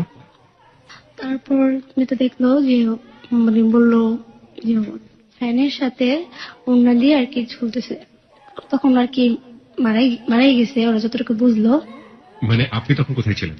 আমি তখন রুমের ভিতরেই ছিলাম, রুমের ভিতরে বলতে বাড়ির ভিতরে ছিলাম। বাড়ির ভিতরে ছিলেন আর ওরা বাইরে থেকে ভাঙার চেষ্টা করছে সেই ভোর 6টার সময়। হ্যাঁ। ভোরবেলায় এই কাহিনী যখন কি মানে আকাশ সাদা হয়ে গিয়েছে নাকি একদম অন্ধকার আছে? তখন সাদা ছিল, সাদা ছিল। সাদা ছিল। লোকজন জড়ো হয়ে গিয়েছিল না? না, তখন লোকজন জ্বর হয়েছে পরে। আচ্ছা ঠিক আছে, হ্যাঁ আপনি একের পর এক বলেন আমাদেরকে কি হলো তারপর। তারপর দেখলো, দেখার পর আমাকে এসে আর কিছু বলে নাই। বললাম যে ভাঙতে চেষ্টা করতেছেন না কেন? বলে কি না ভাঙলে তুমি ফাঁসবা। আমাকে বলতেছে ভাঙলে তুমি ফাঁসবা। বললাম কেন, কি হয়েছে? তখন ওরা বলতেছে না। তো ওরা বলা বলি করতেছে এরকম কিছু একটা হয়েছে। তখন আমি বললাম, আমি ফার্স্ট টাইম বিশ্বাসই করিনি যে ওরা মনে হয়তো ভুল দেখছে বা কি এরকম একটা কিছু। তো দেখতে গেলাম, আমাকে বাইরেও আসতে দিতেছে না। আমি দেখতে যাবো যে বাইরেও আসতে, আমি জোর করে বললাম যে না আমি দেখতে যাবোই। তো সেদিন মানে বাইরে বেরোছি, জানলা দিয়ে দেখলাম, মানে দেখার পর মানে আমার এত খারাপ লাগছে, আমি কি বলবো। দেখার পর মানে দৃশ্যটা আমি দেখতে পাইনি। আমি না আমার মনে এত খারাপ, মানে কি বলবো, আমি মানে দেখে সহ্য করতে পারি না। আমি সাথে সাথে মনে হয় ক্যান্সার হয়ে ফেলছি। আমাকে পরে বাসায় নিয়ে আসছে। আসার পর তো আমি সেন্স থেকে আমলে উঠছি মনে হয় 10 মিনিট পর ওঠার পর আমি মানে চিৎকার করতে, আমি দেখবো মানে ভিতরে যাওয়ার জন্য চেষ্টা করতেছি। বলতেছি কি না ভিতরে যাওয়া যাবে না। কিভাবে যাবা তুমি? ওরা যদি সাথে সাথে গেটটা ভাঙতো না তাহলে মনে হয় আমার মনে যতটুকু বোঝা যায় বাঁচানো সম্ভব হইতো। কিন্তু ওরা গেটটা ভাঙেনি। ভাঙেনি। এবং ভাঙেনি এই কারণে যে যদি না বেঁচে থাকে তাহলে ওরা সবাই ফেঁসে যাবে, মামলায় বা পুলিশের কাছে ফেঁসে যাবে। হ্যাঁ। ওকে, তারপর? তারপর তো আমি বললাম যে ঠিক আছে তাহলে কিভাবে ভাঙবো? বলে পুলিশ কি ফোন না দিলে, পুলিশ যে পর্যন্ত না জানবে সে পর্যন্ত আর কি ভাঙা যাবে না। তো পুলিশের নাম্বার কোথায় পাবো? মানে টিভিতে ডিসি লাইনের ভিতরে মানে এর ভিতরে নাম্বার দেয় নিচে উঠে। আমি টিভি ছাড়লাম, ওনার রুমে টিভি ছাড়লাম, আমি কল দেবো। দেন আমার কথা হলো গেট ভাঙা দেওয়ার কথা। তো ফোন দিলাম, ফোন দেওয়ার পরে বলছে এত নাম্বার বাসা আসেন। তোরা বললো যে আমার আসতে একটু লেট হবে, আমাদের এক ডিউটি শেষ হলে এক ডিউটিতে আসবো। ওনার এতক্ষণ পর্যন্ত কি মানে এতক্ষণ পর্যন্ত আমি কি করবো? তো বলে আচ্ছা যত তাড়াতাড়ি পারবো আমরা চেষ্টা করবো আসার জন্য। তো এতক্ষণ পর্যন্ত আমি কান্না করতেছি, মানে আমার বিশ্বাসই হইতেছিল না তখন। মানে আমি এত কান্না করতেছি না, আমি বিশ্বাস করতেছিলাম না। আপনি কি দেখেছেন আমাদের একটু বলবেন? ওখানে গিয়ে জাস্ট ঝুলছে। ঝুলছে, পিছন সাইডে দেখা যাচ্ছে, সামনে সাইডে দেখা যাচ্ছে না। তাও ভালোভাবে দেখা যাচ্ছে না, কাপড় ছিল তো সামনে, জানার সামনে দেখা যাচ্ছে না। তো মানে বিশ্বাস করতেছিলাম না। তো আমি বলেছি কি যে ও মানে বেঁচে আছে। আমি তো জানি না যে ফাঁসি দিলেই মানুষ মারা যায়। যে আমি মনে করছি যে ও বেঁচে আছে, মানে জ্ঞানটা না হয়তো জ্ঞানটা হারিয়ে ফেলছে, আমার মনে হচ্ছে এটা। তো আমি যখন মানুষের বলতেছি না কিসের মরে নাকি, মানুষ আমার ধমক দিতেছে, বলে তুমি জানো মরে নাকি, বোঝা যাচ্ছে না একটা দিনের দেখা। আমি বিশ্বাসই করতেছিলাম না তাদের কথা। তখন পুলিশ আসলো, আসার পর মানে গেট ভাঙলো। গেট ভাঙার পর এখন আমি বলছি যাবো সামনে, আমাকে সামনে যেতে দিতেছে না। কোনো মতে আমাকে সামনে যেতে দিল না, বলে তুমি দেখলে ভয় পাবে, নাহলে তোমার হাজবেন্ড তো তুমি অনেক খারাপ লাগবে, তোমার সামনে যেতে দিব না। মানে আমার গেট আটকে রাখছে ভিতর দিয়ে, মানে বেরোতে আমি এমন মানে গেট মানে ভেঙে ফেলতেছে, আমার যতটুকু শক্তি আছে আমি তখন, আমাকে বেরোতে দিতেছে না পুলিশরা। লাশ নিয়ে গেছে গা, আমাকে না দেখাই নিয়ে গেছে, তুমি পরে দেখো। তারা নামায়া লাশ নিয়ে গেছে পোস্টমর্টম করার জন্য। তখন গেট খুলছে, আমি গোল রুমে যে দেখি ওই নাই। তখন আমি আর বেশি কান্না করতেছি, যে মানে এমন ভাবে কান্না করতেছি, বাচ্চাদের তো মানে বেশি কান্না করতেছি। মানে পুলিশদের মানতেছি না, তাদের ধাক্কা দিয়ে সরে বলছে আমি বাইরে যাবো দেখবো, যা দেখি নাই। তো তো ও বললো যে তুমি তুমি টেনশন করো না, তুমি দেখতে পারবা, তুমি দেখতে পারবা, তুমি পরে দেখো। আমি বললাম যে পরে দেখবো কোথায়, কখন দেখবো, কিভাবে দেখবো? আমার প্রশ্ন করবো এখন, তারপরে বলে তুমি পরে দেবা। তো আমাকে ফার্স্টে প্রশ্ন করে না, আমার পাশে যেমন বললাম না উকিল মা উকিল বাবা ছিল, তারা তাদের প্রশ্ন করছে যে মানে ওর সাথে কোনো ঝগড়া ছিল কিনা। তো বললো না, ওদের সাথে অনেক মিল ছিল, রাত্রেও দেখছি ওরা অনেক ভালোভাবে কথা বলছে, অনেক মিল ছিল। তো ওরা বলতেছে যে মিল ছিল, মিল থাকা অবস্থায় কেন এরকম করলো? বললো মানে বাবা মাকে জানাইছে, বাবা মাকে জানানোর পর মনে হয় ও মনে হয় ভয় পাইছে, আমাকে এটা বলতেছে যে ভয় পাইছে। মানে আমাকে বলতেছে, আমি কান্না করছি, আমি কিছু বলতে পারতেছি না, তখন এরকম একটা অবস্থা ছিল, বলতে পারতেছি না। উনি আমাকে বলতেছে তুমি কান্না করতেছো কেন ছেলেটার জন্য? ছেলেটা কত স্বার্থপর তোমার দেখছো, তুমি নিজের স্বার্থে যেন তোমাকে যে ভাষায় থেকে গেল। মানে আমার এইগুলো বলতেছে কি, আমি হলে যদি ছেলে যদি বাইচে থাকতো ছেলের আগে একটা থাপ্পড় দিয়ে বলতাম। মানে এরকম সবাই একই ধরনের কথা বলতেছে, এরকম ছেলে যেন তুমি কানতেছো কেন, যে আমাকে এরকম ধরো মানে ওর নিয়ে মানে বাজে কথা বলতেছি যে আমার কেউ কিন্তু কোনো দোষারোপ করতেছে না, ওরে দোষারোপ করতেছে। তুমি মনটা মানুষকে বলতেছেন ও যেহেতু নেয় ওরা কেন বলতেছেন। তখন আমার মাকে ফোন করলাম, আমি বললাম যে আসো, এখন আমার ভাইয়েরা কেউ আসতে দিতেছে না ভয়ে, যে এখানে একটা যেহেতু ওরা যদি ফাঁসে বলে মা, এখন মা কে সে না পারে, ভাইয়েরা তো আসেনি, আম্মু আর কে একাই আসছে। তো পুলিশরা বললো কি আমাদের সাথে তোমার থানায় যেতে হবে। আমি বললাম হ্যাঁ অবশ্যই যাবো, যাবো না কেন? তো বলে থানায় যাবা আর তোমার শ্বশুর বাড়ির ঠিকানাটা দাও। আমি বললাম আমি কোথা থেকে দিব? তখন পুলিশ বলে বিয়ে করছো তুমি, শ্বশুর বাড়ির ঠিকানা জানো না? আমি কিনা আমি কিচ্ছু জানি না। তখন আমার মানে বলতেছে কি এই তাহলে তুমি বিয়ে করছো কেন ছেলেরে? তাহলে তো তোমারও সম্পূর্ণ দোষ আছে, তুমি কেন ছেলেরে বিয়ে করছো? আমি বললাম বিয়ে করছো মানে কারণ আমি কি জানিনি কিরকম করবে। বলে কি না তোমার সম্পূর্ণ দোষ, তুমি একটা ছেলের চিনো না জানো না, মানে ওই ছেলের বিয়ে করতে কি হবে, যখন তোমার শ্বশুর বাড়ির মানুষ তখন তো তোমার ফাঁসিয়ে তুমি জানো। বলো হ্যাঁ ফাঁসাইলে ভালো হবে, আমি ফাঁসতেই চাই। হ্যাঁ তখন মানে আমি এবার কি করছি, পুলিশরা ছিল মানে পুলিশে থাকা অবস্থায় মানে আমিও মানে আর চাচ্ছিলাম কিভাবে আত্মহত্যা করা যায়। মানে আপনিও চাচ্ছিলেন যে আপনি সুইসাইড করবো? হ্যাঁ। তখন বাথরুমে যে ঝর্ণা আছে একটা, ঝর্ণার ইয়েতে আর কি করতেছিল, তারা বুঝতে পারছে এরকম একটা কিছু করবো, ওরা সাথে সাথে বলছে যে দেখো যেমন কিছু করবে, আমি গেট ভেঙে ফেলছে, কিছু করতে পারিনি। মানে ওরা বোঝাচ্ছে তুমি কেন আত্মহত্যা করবা, যে করার তো সে করবে, তুমি কেন করবা, মানে মানে এগুলো বোঝাচ্ছে। আমি মানে কিছুতেই মানতেছি না। তো বলেছে তুমি আমাদের সাথে থানায় চলো, লাস্টটা তো জীবন তোমরা না দিতে পারবো সে কোনো তোমাদের আমার কাছে থাকতে হবে, কারণ আমরা লাস্টে কার কাছে দেবো, পরে যদি আমরা মাটি দিয়ে দিই পরে তো শ্বশুর বাড়ির মানুষ জানলে আমাদের নামে তো পরে মামলা করে দিবে পুলিশে, এটা বলতেছে আমার। পরে বললাম দেখেন আমি তোর কিছুই চিনি না, কিছুই জানি না, আমার নাম্বারও নেই, আমি কোনো নাম্বার নেই। তো ওর একটা সেল ফোন ছিল সাথে পাইছে, যখন মারা গেছে সেল ফোনে লিখে গেছে যে আমার ওয়াইফের কোনো দোষ নেই, আমার মা বাবার কোনো দোষ নেই, অনেক কিছু নাকি লিখে গেছে, আমাকে পুরোটা শোনাই নেই, একটু শোনাইছে, বললো তোমার কোনো দোষ নেই, এটা লিখছে তোমার হাজবেন্ডের, ঠিক আছে। ও মা বাবাকে মানে লজ্জায় চেহারা দেখাতে পারবে না দেখে হয়তো মা বাবা মেনে নেয়নি, ওরা যতটুকু বললো মনে হয় মা বাবাকে বলছিল মেনে নেয়নি মনে হয়, এই জন্য আর কি মনে হয় ওই কাজটা করছে। তো আমাকে বললো যে থানায় চলো। তো যখন গাড়িতে উঠেছে তখন মানে আমাকে বললো কোনো ভয় নেই তোমার, তোমাকে আমরা অ্যারেস্ট করবো না, কিছুই করবো না, তোমার জাস্ট একটু থানায় যেতে হবে। তো আমার আম্মু দেখে আমার মুড়ির সাথে নামছে, আমার আম্মু দেখেই তো কানতেছে, আমার আম্মুরে দেখে আমি কানতেছি। আমার আম্মু বললাম, আমার আম্মুরে বললাম যে আম্মু তুমিও আসো। তো আম্মু গাড়িতে উঠলো, থানা যে ভাটারা থানা আছে না, বাড্ডা ভাটারা থানা, ওটাতে নেওয়া হলো। নেওয়ার পরে আমাকে মানে বসায় রাখছে, ওখানে বসায় রাখানোর পর বললো যে তোমার কোনো প্রবলেম নেই, তোমার আমরা জেলে উঠে না কিছু করবো না। আমি একটু থামিয়ে দিচ্ছি। মুক্তা, আপনার কাছে পরবর্তীতে আপনার শাশুড়ি শ্বশুর বা শ্বশুর বাড়ির আত্মীয়ের কারো নাম্বার কি আপনি পেয়েছেন? না, এখন পর্যন্ত আপনি নাম্বার পাননি?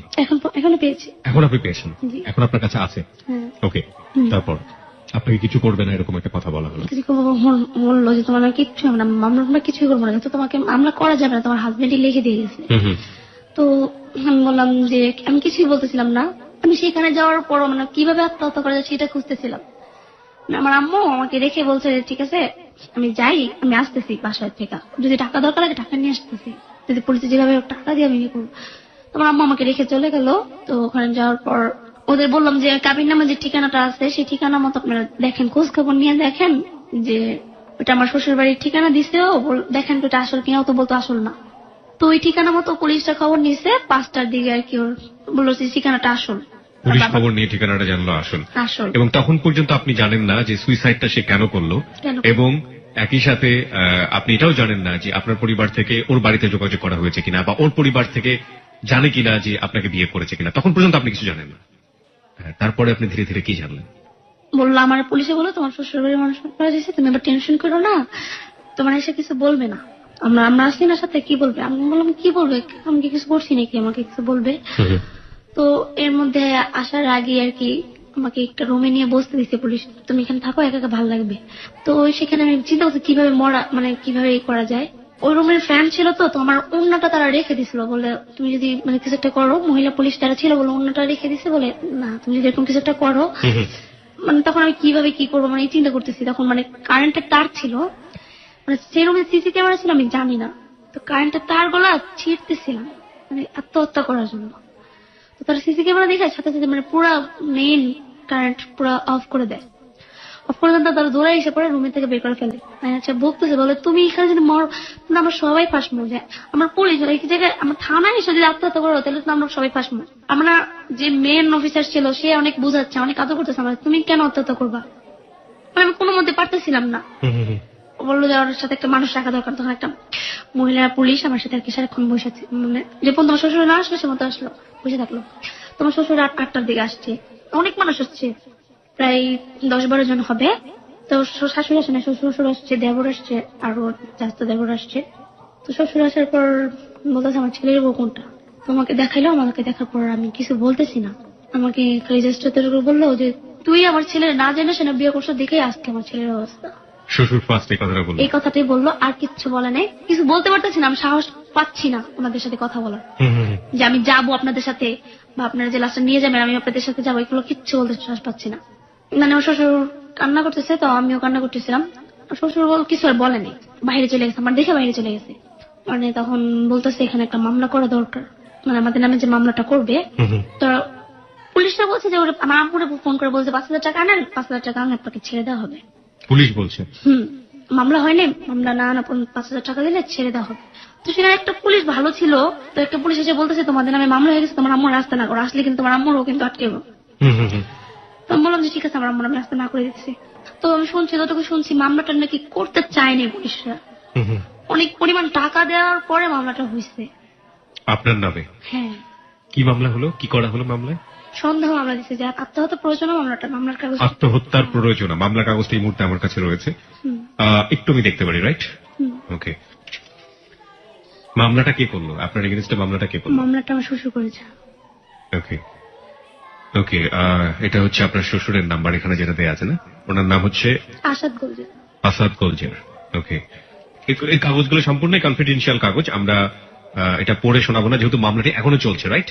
মামলাটা এখনো চলছে, মানে এক ধরনের সন্দেহ ব্যাপার, মানে আত্মহত্যা সে করেছে এটা স্বীকার করেছে এখানে এই এজাহারে, কিন্তু এটা এক ধরনের সন্দেহ হচ্ছে তার যে আপনার দ্বারা কোনোভাবে প্ররোচিত হয়েছে কিনা বা আপনার ফ্যামিলির দ্বারা কোনোভাবে প্ররোচিত হয়েছে কিনা। ওকে, হ্যাঁ মুক্তা, তারপর কি হলো? তারপর তারা মামলা টামলা করে চলে গেল।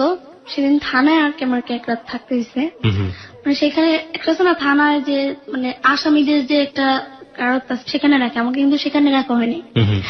আমাকে ওইখানে যারা পুলিশটা যে থাকে মানে মহিলা পুলিশরা, সেখানে আমাকে রাখা হয়েছে। বলে তোমার মামলাটা এরকম গুরুত্বপূর্ণ না, তুমি আসামিও না, আমরা যতটুকু জানি তোমার শ্বশুরের জোর জবরদস্তি এটা মামলা করছে, আমরা নিরুপায়, আমরা মামলা করতে বাধ্য হয়েছি। তো পরের দিন কোর্টে নিয়েছে আর কি, আমাকে কোর্টে চালান করে দিছে। আমাকে যখন মানে জজ দেখছে, তখন দেখার পর মানে বয়সটা দেখছে, তখন বলে ও তো কিশোরী, মানে ওর কি জেল দিব, মানে আমাকে এটা বলছি ফার্স্টে। তো সেখান থেকে আমাকে জামিন করে নিয়ে আসে।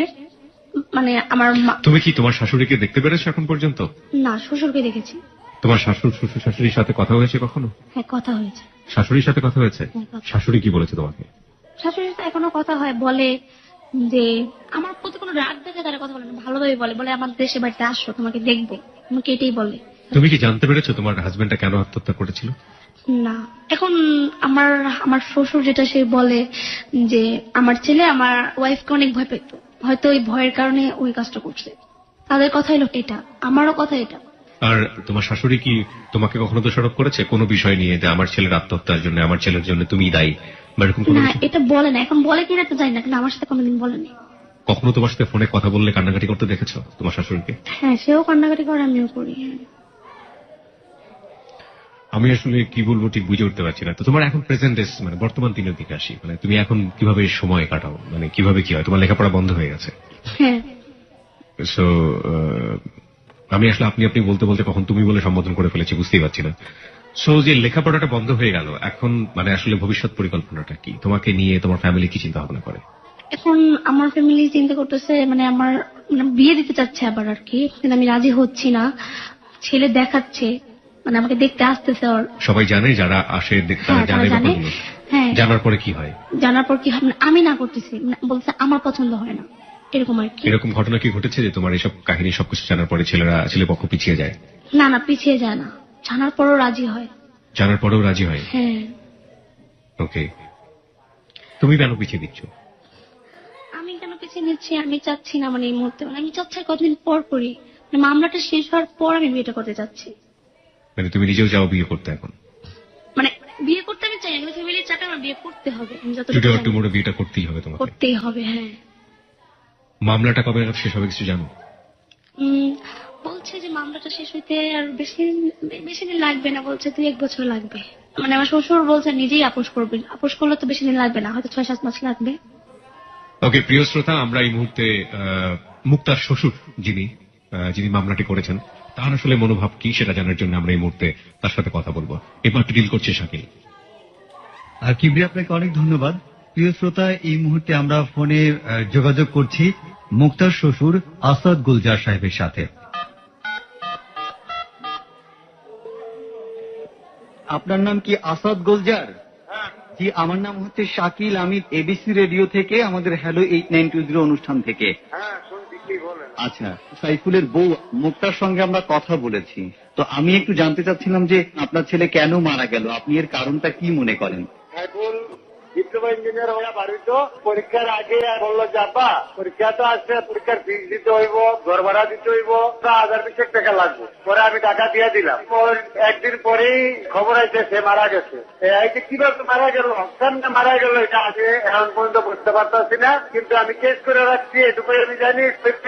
ক্লিয়ার করছে না না করছে এটা আমি পর্যন্ত শিওর আমি দিতে পারতেছি না। জি জি, আচ্ছা, আপনি আমাকে আরেকটা জিনিস বলেন যে ওই মুক্তাদের বাড়ি থেকে কি আপনাদের সাথে কখনো কোনো যোগাযোগ করা হয়েছে?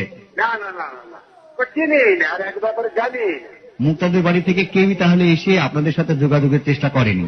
না না না, ওই লাশ আনতে যায় শুনলাম এমনি এমনি এই কাজ হইতে বিয়ে করছে। আমরা বললাম না, এটা তো কিছুতেই হইতে পারে না। আচ্ছা, আর যেটা হইতে চাইলে আপনারা নিশ্চয়ই জানতাম।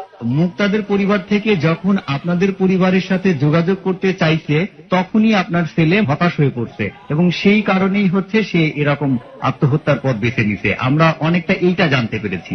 আপনি কি মনে করেন ব্যাপারটা আসলে? ওটা তো আমরা দেখি না, শুনিও না, যে আমরা কিভাবে বিশ্বাস করতে পারি? কোন এখন বিয়ে হইতে বলছে, বাড়িতে যোগাযোগ করতে, এটা এখন মুখটা বলতে আছে, এত আর বলে নেই। হাজার বাচ্চা নাটক করতে পারে, গরিব মানুষ মাদের বাচ্চা করে আনি। আমি জীবনে যা কামাইছি আমার ছেলের পিছনে আমি তাই করে লেখাপড়া করাইছি, এমন বহু টাকা ঋণ করে আমার এই ছেলেটা এভাবে যাইব গা, কিছুতে আমি আমার মনে মানাইতে পারি না। জি, আত্মহত্যার প্ররোচনার কথা বলে মুক্তার মা এবং ওদের পরিবারের সবার নামেই মামলা করেছেন। এই মামলাটা নিয়ে আপনি এখন কি ভাবছেন?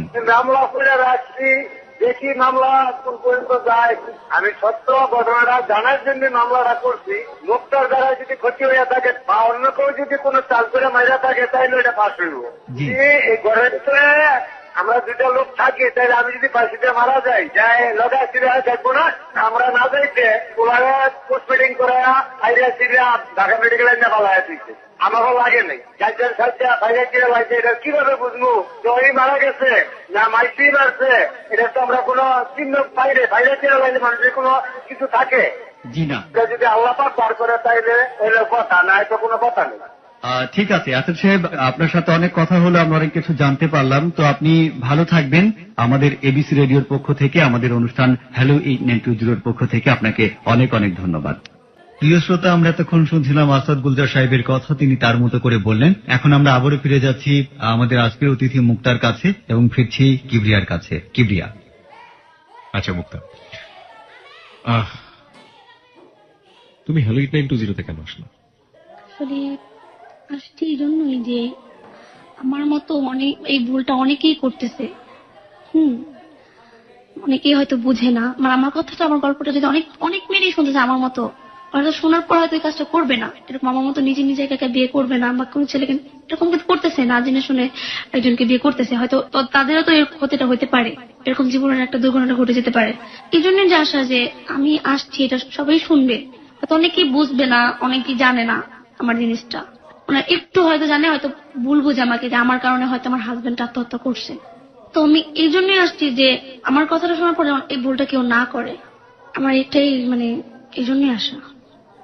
তোমার এখন এই মুহূর্তে সবচেয়ে কাছের বন্ধুকে, সবাই সবসময় তোমার সুখে থাকে দুঃখে থাকে পাশে থাকে, এরকম কাছের বন্ধুকে কেউ আছে? ফ্যামিলি মেম্বার হোক বা অন্য যে কেউ হোক, আছে সে? হ্যাঁ আছে। কে? তার নামটা is a male or female, মানে ছেলে অথবা মেয়ে? ছেলে। ছেলে। তোমার চেয়ে বয়সে বড় না ছোট? হ্যাঁ বয়সে বড়। বয়সে বড়। তুমি এটাকে লাভ করো, মানে টু বি অনেস্ট? লাভ লাভ করি না। মানে আমাকে জাস্ট একটু সামারিটা বলবা যে সম্পর্কটা আসলে কেমন? তোমার হাজবেন্ড থাকা অবস্থায় ছিল নাকি হাজবেন্ড মারা যাওয়ার পর? না না, হাজবেন্ড মারা যাওয়ার অনেকদিন পর, প্রায় 6-7 মাস পর। 6-7 মাস পরে সে তোমাকে কি ধরনের পরামর্শ দেয়, মানে বোঝায় যে? মানে সে যখনই ফোন, মানে সে আমার সাথে যখনই কথা বলে, আমার হাজবেন্ডের ব্যাপারটি নিয়ে আমাকে সবসময় বোঝায়। তুমি যখন মন টন খারাপ থাকে আমাকে বোঝায়, হাসায়, বা মানে অনেক ভালো, মানে বন্ধুত্বর মতো আর কি। উনি, ওনার সাথে তোমার বয়সের ডিফারেন্স কত? এই তো 6-7 বছরে। 6-7 বছর। সে কি ম্যারিড? না ম্যারিড না। তুমি তাকে চেনো? হ্যাঁ চিনি। ডিটেল চেনো? কোথায় থাকে না থাকে, কি করে না করে?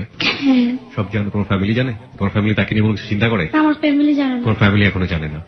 টু বি অনেস্ট, ফ্যামিলি জানতে বলতে জানে যে ফ্রেন্ডশিপ, মানে মানে আমার মা জানে না, ভাবি জানে। তুমি কি তাকে বিয়ে করার কথা চিন্তা করো? না না না না। কখনোই চিন্তা করো না? সে কি তোমাকে চিন্তা করে? না। শুধুমাত্র ভালো বন্ধুত্ব? ভালো বন্ধু। হ্যাঁ। এবং তোমার সুখে দুঃখে সে খুব সুন্দর করে পরামর্শ দেয়? হ্যাঁ। প্রিয় শ্রোতা, এই মুক্তার জীবনের গল্পটা হয়তো এখানেই শেষ হয়ে যাচ্ছে, কিন্তু জীবন কিন্তু থেমে থাকবে না। জীবন যেখানে একটা জিনিস স্টপ হয়ে যায়, আরেকটা সেখানে শুরু হয়। রবীন্দ্রনাথের ভাষায় আবারও বলতে হয়, শেষ নাহি যে শেষ কথাকে বলবে, আঘাত হয়ে দেখা দিলে আগুন হয়ে জ্বলবে, বরফ জমা সারা হলে নদী হয়ে গলবে। অবস্থা, রূপ, অবস্থার আসলে কোনো সময় শেষ নেই, রূপ পরিবর্তন হয় এবং বিজ্ঞানও সেটা স্বতঃসিদ্ধ সত্য। আজকে আমরা যে অবস্থার মুখোমুখি হলাম সেটা একটা অবস্থা ছিল। মুক্তা যদি আজ থেকে 20 বছর পরে হ্যালো 8920 আসে, তাহলে মুক্তার জীবনের গল্পে আজকে যে বিষয়টা 2 ঘন্টা জুড়ে, সে বিষয়টা হয়তো বা 10 মিনিটও স্থান পাবে না। মুক্তার জীবনে নতুন নতুন গল্প আসবে। কিন্তু যারা আজকে মুক্তার জীবনের গল্প শুনলেন, তাদের জীবনে যাতে এরকম ভুল না হয়, তারা যাতে এরকম ভাবে ভুল না করেন, তাদের জীবনের এই পার্টটা যেন ডিলিট হয়ে যায়, সে কারণেই আসলে হ্যালো 8920। মুক্তার জীবনে নতুন কেউ না কেউ আসবে। মুক্তা একটা সময় হয়তো ভুলে যাবে। মানুষ ভুলে যায় বলেই মানুষ বাঁচতে পারে। প্রচন্ড কষ্ট, প্রচন্ড ভালোবাসা, সবকিছু নিয়ে মুক্তা রান করেছে একটা সময়, এখনো তার মধ্যেই আছে। মুক্তা হয়তো বা ভুলে যাবে, কিন্তু মুক্তার জীবনটা তো এরকম নাও হতে পারতো। ছোটখাটো দুটো ভুল, ছোটখাটো দুটো ইমোশন, ছোটখাটো কিছু একের পর এক ভুল, এগুলো তো মুক্তাকে এই জায়গাটায় নাও নিয়ে আসতে পারতো। এই ছোটখাটো ভুল যেন মুক্তার মতো কেউ না করে, সেজন্যই মুক্তা আজকে হ্যালো 8920 এসছে। আমরা মুক্তার জীবনের গল্প এখানেই শেষ করছি, তবে হ্যালো 8920 শেষ হচ্ছে না, ফিরবো একটু পরেই। আপনারা চাইলে আসতে পারেন আমাদের ফেসবুকে। যাওয়ার সময় যে কথাটি খুবই গুরুত্বপূর্ণ মুক্তার জীবনের গল্পে, এই জীবনের গল্প আমরা ওয়ান সাইডেড ভাবে এখানে তুলে ধরেছি, একপাক্ষিক ভাবে। এখানে যারা মামলা করেছেন সে বিষয়টি সম্পূর্ণই আইন বিভাগের, বিচারালয়ের দায়িত্ব। বিচারক এবং বিচারালয় এই মামলার উপরে, এই যে ঘটনা, সে ঘটনার উপরে যে বিচার কার্য বা যে সমাধানটি দেবেন, সেই বিচারের ফলাফলের প্রতি এবিসি রেডিও এবং একই সাথে হ্যালো 8920 সম্পূর্ণ শ্রদ্ধা রেখে মেনে নেবে। আমরা কোনোভাবেই এই ঘটনাটি যেটা আজকে প্রচার করলাম সেটা দ্বারা কোনোভাবেই মামলাকে প্রভাবিত করার চেষ্টা করিনি, এবং একই সাথে কোনোভাবেই আমরা মুক্তার ঘটনা দ্বারা নিজেরা প্রভাবিত হবার চেষ্টা করিনি অন্যায়ভাবে। আমরা শুধুমাত্র ঘটনা এখানে তুলে ধরেছি, এবং যেহেতু বিষয়টি এখন পর্যন্ত কোর্টের বিচারাধীন, সুতরাং কোর্ট এই বিষয়টির উপরে যে রায়টি দেবেন সেই বিচারের উপরে আমাদের সম্পূর্ণ শ্রদ্ধা রয়েছে এবং সেটা আমরা মেনে নেব। আমরা গল্পটা এখানে শেষ করছি, তবে হ্যালো 8920 শেষ হচ্ছে না, একটু পরে আমরা আবারও ফিরে আসবো।